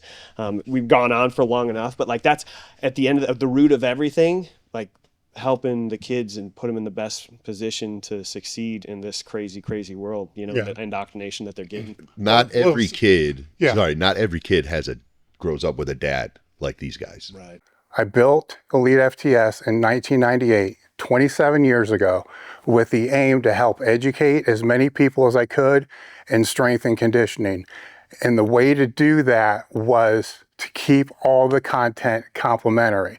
The way that we've been able to do that since day one is by providing the best products possible to help your training program. If you can put the item in a gym bag or load plates on it, we have it, and it will work. Everything from SS yoke bars to American press bars, bands. We also have a strength equipment specialist staff that helps outfit home gyms, sport training centers, colleges that have over 3 decades of experience and also have spent a lot of time working as coaches, so they understand the flow of the weight room and how things actually get done. If you're serious about your training and you want to up your game and support the podcast and all the content that we provide, head over to elitefts.com and use the code TABLETALK at checkout to receive 10% off your orders. Which your kids are so blessed. But for the kid that's got the single mom at home that doesn't have a male figure, you know, for one of us to capture them and for him to go, I want to be like him. And for that to be the building block for he starts making good choices, not because he has a man at home to teach him that, but because he saw one of us on TV and went, oh, okay, I want to work out. I want to be healthy. I want to eat good. I want to. Well, it is aspirational because everybody that I've spoken to in any of the strength sport side of things will say the same thing. It was, you know, Conan, it was, you know, Muscle Fitness, it was Flex, it was American Gladiators. It was, you know, so do you guys remember Xena, Warrior Princess? Yeah. Oh, yeah. Okay. Hercules. Because I was going to say the women are yeah. just as top tier too, yeah. and I'm not trying to, because I remember watching Xena too. I'm like, women can look like that. Like this is pretty gnarly. Like, and I was a fan of her too. I'm like, well, how do we somehow force ourselves to be able to court somebody like that? Like, okay, well, if Conan and all these other guys that you're saying can do that, then we can too. And because the females like do an outstanding job of it too, and they're beautiful and they're powerful. And one of the quick videos, I'll make this super quick. Like a doctor was talking about I think his daughter was 5 and 7 or 4 and 7, and they were watching it for the first time because obviously the dad watched it way back when. And one of the daughters was just like, man, like, how do I get like that? Like, how do I become that? Well, and he's just like, well, to become strong and powerful, you need to eat, you need to sleep, you need to continue like training your whole life. And she goes, all right, let's do that. And telling her dad that. And it's giving me the chills now because that's it. You can't put a price tag on that, you know? And I've been faced with somebody that I've wrestled against that literally started professional wrestling because they saw me years ago as well, right? It's a surreal feeling when somebody tells you that to your face, because you're almost taken back because like you're just trying to live your life and get through the daily struggles, and you're adding all these accolades throughout life, and you know, you're just compounding interest with what you've done for your body, which obviously, you know, like you're not the same person as you were a couple of years ago. You're trying to be the best version of yourself right now. So for them to tell you that and give you that boost, they almost give you just as much back when they say that as what you might have given them when they first originally started out. And with this show and this platform, Prime Video, it's just a whole new ball game. Well, I think it's bigger than what you guys realize, because I started the company in 1998, right? And the aim of the company is to live, learn, pass on, right? And the reason for that is because all the knowledge that I learned to become a better power lifter, nobody ever charged me for, right? They were, you know, meatheads in the gym helping me out, showing me how to do all these things to be able to pass that on. And when we live in this digital world, and the company started, you know, as a mail order, but then it was online. And if it's TV or if it's the platform that you guys are on, you don't know the difference that you make, right? Because you don't hear it, right? So let's say you're a YouTuber for the most part, or all this. When I had people writing articles and all these other types of, it's just, you're just digitally putting content out, you know, trying to help people the best that you can. And most of what you see in the internet world is not going to be great, right? It's 50-50, but you're going to see the 10% that's really bad and over exaggerate all that. But you don't see the accolades because people aren't coming up saying thank you and all this other kind of stuff. But that digital footprint is impacting far more people than anybody ever realized, right? And that's a key takeaway, because you might have one person that comes up and says what the story that you said, but it actually may be 1,000. Yeah. Right. But they're not going to say anything. Yeah. And when you're in a digital environment, it's tough, man, because I've had people that were sponsored athletes and so forth that were under the banner of the company, and then they'll leave and then they'll go be a high school strength coach or something like that. And the first thing that they tell me is this is the most amazing thing in the world, because the kids are like, thank you, thank you, coach, thank you, coach, thank you, coach, all this other stuff. You put stuff online, you make a video, you're not getting thank you for making this video. It just doesn't happen. Right? Because the silent majority who do appreciate It's true. They're not going to say anything. It's true. And that just has to be known. You have to have the faith Yeah. that is trickling down and having that impact. And the way that you have that faith is just look at your own story. Look at why you were inspired, right? You didn't thank Conan. You didn't. I would have if I could. I did. I mean, once I made this realization 30 years ago, I did go back and thank the high school coaches that made a big difference in my life. Yeah. And the most profound thing about that experience with those 3 people, they had no idea. None. They had nobody else ever tell them either. Right. And it's like, man, I know it wasn't just me. Yeah. It made a difference in all these other people. But if we don't have the faith that we're actually making that difference, but let that criticism and all the other stuff, like when your vein was popping out of your neck, talking about the people that don't understand, the gladiators from. He's right, though. You're right. They're the most vocal. Yeah. So the silent majority are the ones that matter, because those are the ones that you're changing. The vocal minority doesn't matter. Actually, they do, because they give you engagement, which shows it to more people. But you never asked my question, so I'm going to answer it. So I'm going to ask him, what was his best moment on the show? That when you were watching it. Well, you guys, I don't think you've seen the 90s little reel that we did, but he pops two eggs. That's not public. But the other one is when, I don't know what event you two got done with, but this guy's got the toughest tough guy act of tough guys. The wall. It was the wall. And out of nowhere, they're like hooping and hollering, do one of these kisses, and you pick him up and walk away, and you're already dying laughing. I'm like, that's it. I couldn't hold myself in the back. I'm dying laughing. Like, you came back, you're like, well, there goes my tough guy act. Like, I was like, oh my. Because these two, I mean, it's magic. Like, and he brings the best out of him, and like the camaraderie that we have, it definitely gets showcased, and there's a lot of fun stuff, and like you were saying, everybody brings the best out of each other. And so what was his best? It's the stuff they didn't see, man. It's the I want the stuff that's there that you can see. I think it was the big moments, because you cut one moment. I'm saying like the edge. The edge, but the diving tackles. Because the main reason is because I can't remember exactly.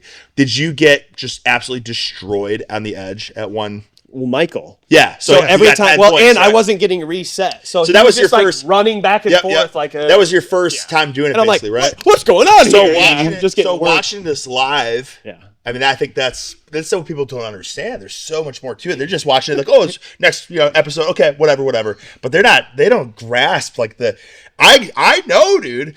When you experience like humiliating stuff, you got one chance at redemption. If that happened again, and I know like you would never let that happen again, because it killed you probably. So watching him the second time he does it, and the guy scored, I can't remember if he scored once or twice or something, and he's just freaking go for it, just diving tackle, and everyone's just like, yeah, because you know what I mean? With the redemption. Yeah. And I think it was it the rings too? Yep. The finale. It was the same thing, but there's just so much that people don't see, that so that when they see it, like, oh, that's pretty cool. But like when we saw it happen live, and we know everything behind the scenes, and like everything that's going on to Just see had a it, tear. That was a to tear see it right there. It's unfold beautiful. live, it's just such a huge win. Obviously it's not just like, oh, the Gladiators win. It's like, no, it's a huge win. Not even for Steele, but for freaking Jesse. You know what I'm saying? Yeah. Huge. Like, yeah. And I think you're right. I think he needs a tissue. He's a phenomenal storyteller. I appreciate it. So what was his best?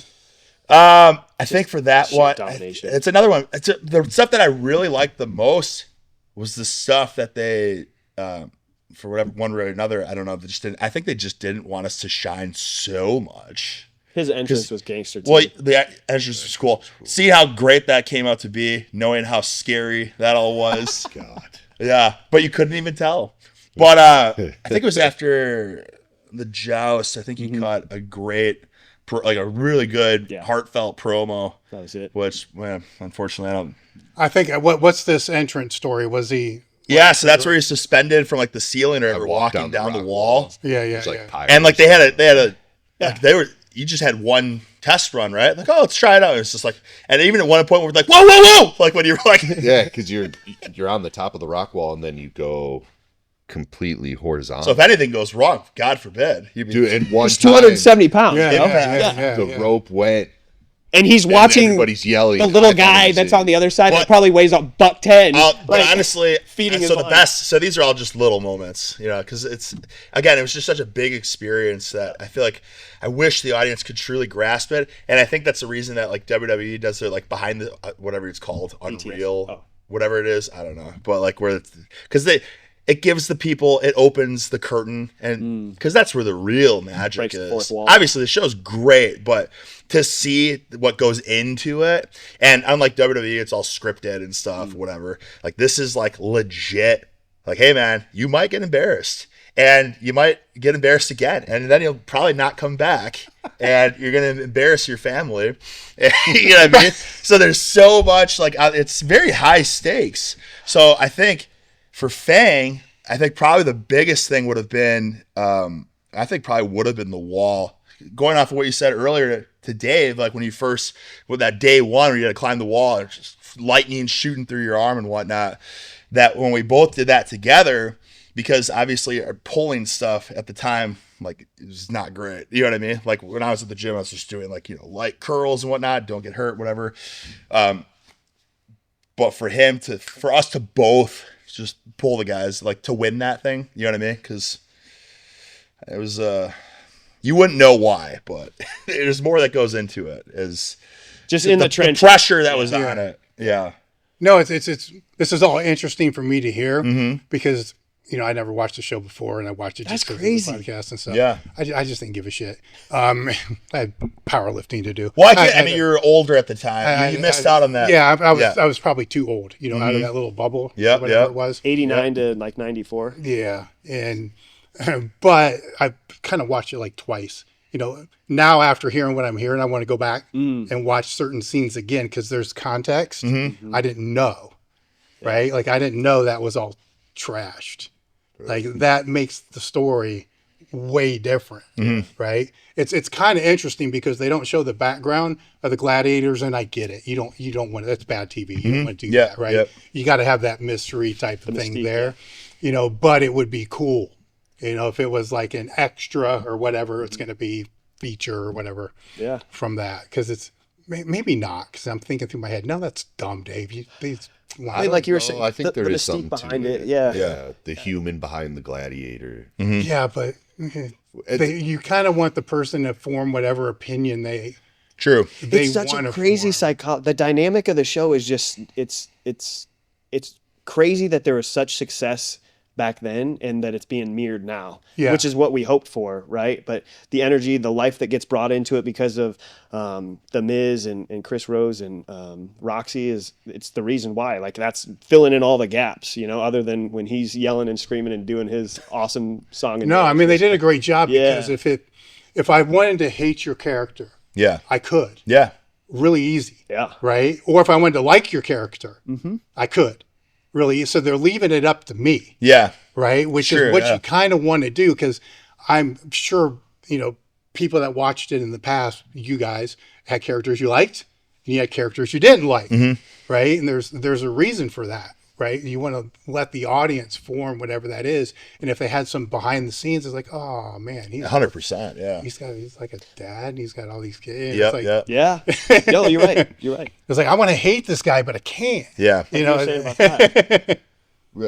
Well, no, I just think we're in a day and age where people have access to such personal stuff, and that's how people connect now. yeah. So I do feel like if they knew a little more about us personally, it would give them the opportunity to really attach on to us.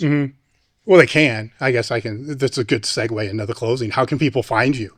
We'll just go around the On table my Instagram, yep, Mr. Pectacular, MRPEC_TACULAR. in case they can't spell spectacular. Spectacular. Well, Just take that off the S. underscore is tricky. Right. Yeah. Well, because it's not a dash. Yeah, exactly. Mine's real Wardlow, or you can type in Fang Fang. and find me that way. That's good though, man. You just typed in Fang and it came up. Yeah. So you type in Fang, That's great algorithm. Wardlow. Yeah. There. You got my Instagram. And then Wednesdays, AEW Dynamite.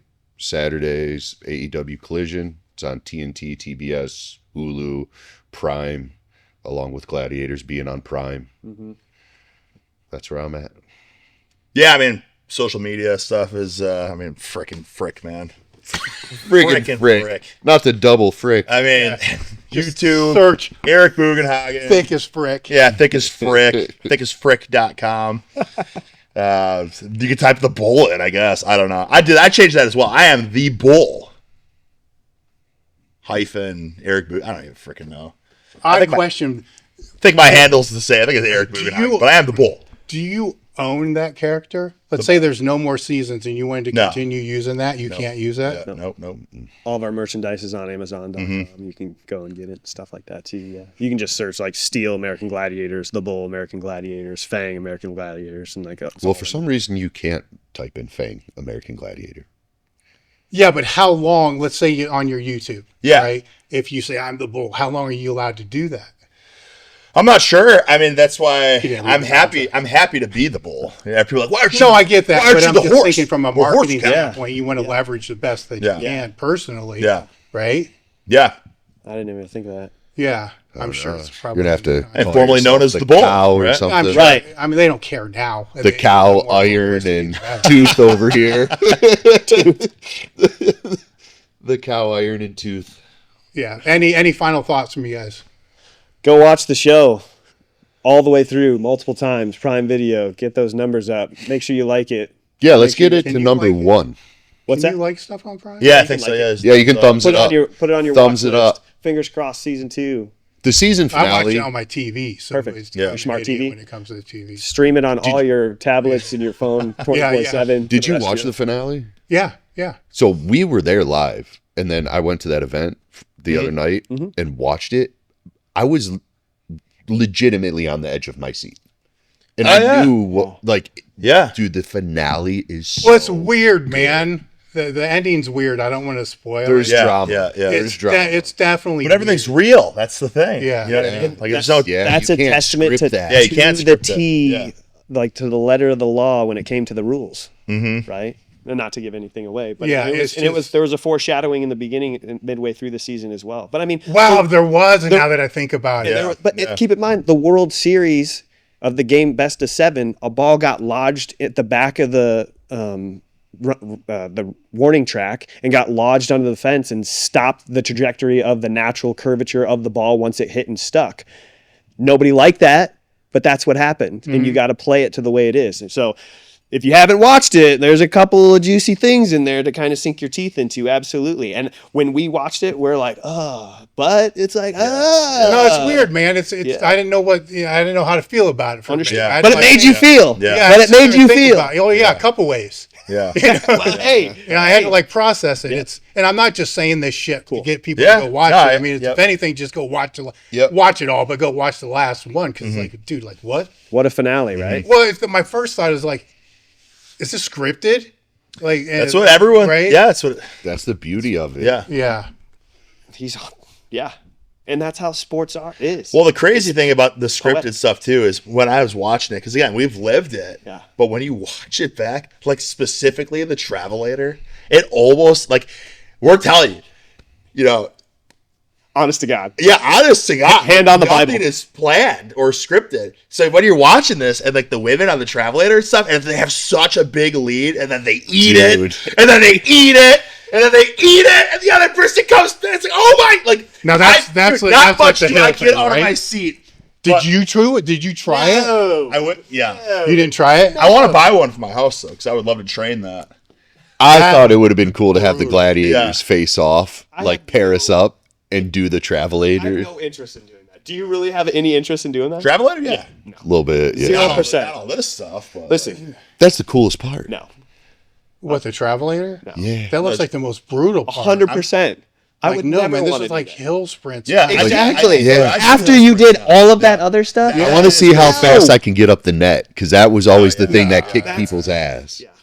Getting I up have the a net technique and then for that, the which I'm not gonna treadmill talk at the about. end. Because if I ever do have to do it, I already know what I'm going to do. So, What's that, the net? yeah. he's not going to talk about it though. Yeah, but I'm not going to talk about it. So I'm not going to give any trade secrets away. Like when Mayhem's like out there, well, you know, you got to. I'm just like, He's going to bro, pull a steel pipe out of his boot, whack the knee I'll make next to myself a heel in this. Yeah, no. Yeah. No, I'm going to do it on the up and up. Speaking of mayhem, though, sorry, last thing. I know we were trying to rip. I know we were trying to wrap Yeah. up, but I'm kind of a reality TV junkie a little bit. So you're familiar. Yeah, I'm familiar with Mayhem, whose name is Fessy. How is it working with him? Because he has kind of a reputation on the challenge, but I mean, I think he's very entertaining. He's a beast. So I just wanted to know kind of like how was it like working with him? Is he kind of like, does he put on like kind of a facade, or is he like just that's who he actually is? I'll give my 2 cents, and then you, because I have a bias, obviously, and you guys are meeting him for the first time, I'm assuming. So, first and foremost, in reality television, don't trust anything that's on television. Like, everybody's trying to be a gimmick, exactly like what you were saying about Michael. In any other reality television show, he would be a standout star, whether it's good or bad, and he's going to be brought back for the next however many seasons. Yeah. I know because I have, right? Because I might not have won, but I became memorable. And I continue to be a staple inside literally one of the best show in the summertime, Big Brother, for years. When it comes to Fessy, like, he got put into a situation when it came to Big Brother, and those weren't his people, right? He played a game. He played it the best way he could. When it came to the challenge, like, this dude is a freak athlete. And he came in there knowing that he was a freak athlete because that's what he trained for his entire life. And he just literally talked about how confident he was. And confidence and cocky kind of gets misconstrued, but this dude is a unit, you know? As far as I'm concerned, there was 2 units other than the AC inside the arena, myself being one and Mayhem being the other one. But for him, like, again, like, we went up on the edge and this dude box jumped 4 times and he was on the other side. Like, didn't even care. This dude has been suspended. I don't know if it was between helicopters or on semi trucks with a net in between, and that's how he competed. Or he actually did like some sort of joust and stuff. The dude was made for this. Granted, it helps that they're 200 pounds or 160, whatever it is, and he's throwing these guys around.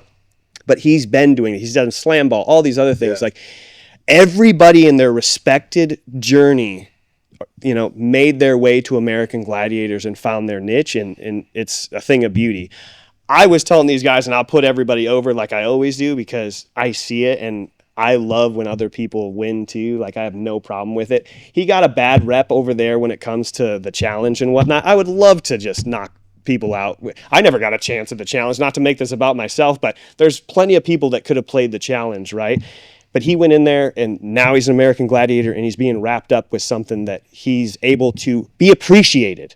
All of us are, in our own respected way. Like, we found our home, we found our house. Like, now we can flourish. We're getting the respect, you know, and the kudos and the flowers that we deserve.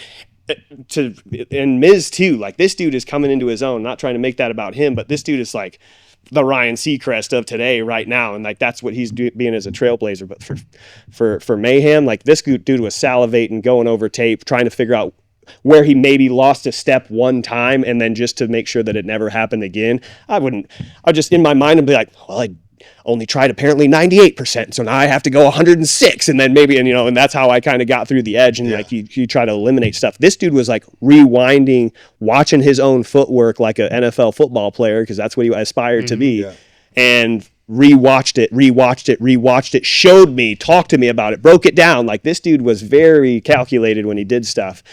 That's my 2 cents on him. But I'm just like, he's going to get smashed. Like any person that went up, I'm just like, there's people that went up against him, and that was the last time they were on the show, and that's how the cookie crumbled. But that's my 2 cents on He's it. a freak, man. He was a specimen. Yeah. Yeah. I mean, I don't know what else more there's. Sorry, yeah. I remember at the tryout, we were watching combine, him, brother. against the other guys that were like for like I don't the remember sumo that, wrestling type stuff. Dude. He was just killing them. Yeah, but I didn't see anything else from him at that tryout, basically. No, I didn't. And then see once I saw they hired him, I didn't know anything. I didn't watch the challenge or a Big Brother or anything like that. But then just be going through all the events and stuff. This guy's pretty athletic. And then seeing him just murder people on the show, and then be like, oh, I didn't even know he was like a divisional football player and stuff. So I'm like, okay, because I've seen. I think when they announced it at first, they announced all the gladiators. Yeah. A lot of the comments about him was like, "Oh, Messy Fessy. I can't believe he's in it." Like whatever, Because that's what he got You know, painted. Yeah, Yeah, I was gonna say messy fessy, but I was like, I don't know if I. No. I've seen some of those comments. yeah. Oh, But for sure. We all see the comments. And what's crazy, I mean, it's like, okay, what of these things is not like the other? And if you put all of us up, one by one, they're like, okay, he looks like a gladiator. He looks like a gladiator. He had a chip on his shoulder because he didn't feel like he kind of fit in because he wasn't looking like all of us. And then he had something to prove, and he had some scores to settle, and he just wanted to shut a lot of people up, right? But then so did Neon, so did the girls. Like everybody came in there with something to prove, and like unfortunately, the person on the other side of whatever platform or whatever event that we were on got the brunt end of it. So Well, that's the show. yeah, All right, I want to thank you guys for coming out. Thank you. Right, for it was the a invite. great This was time. awesome. 3-hour arm workout. 3-hour podcast. Yeah, 3-hour we do this podcast. every So day? yeah, we're done. Sorry, no, let them guys. I'm not trying to button out the show. I get too hyped about Fessy.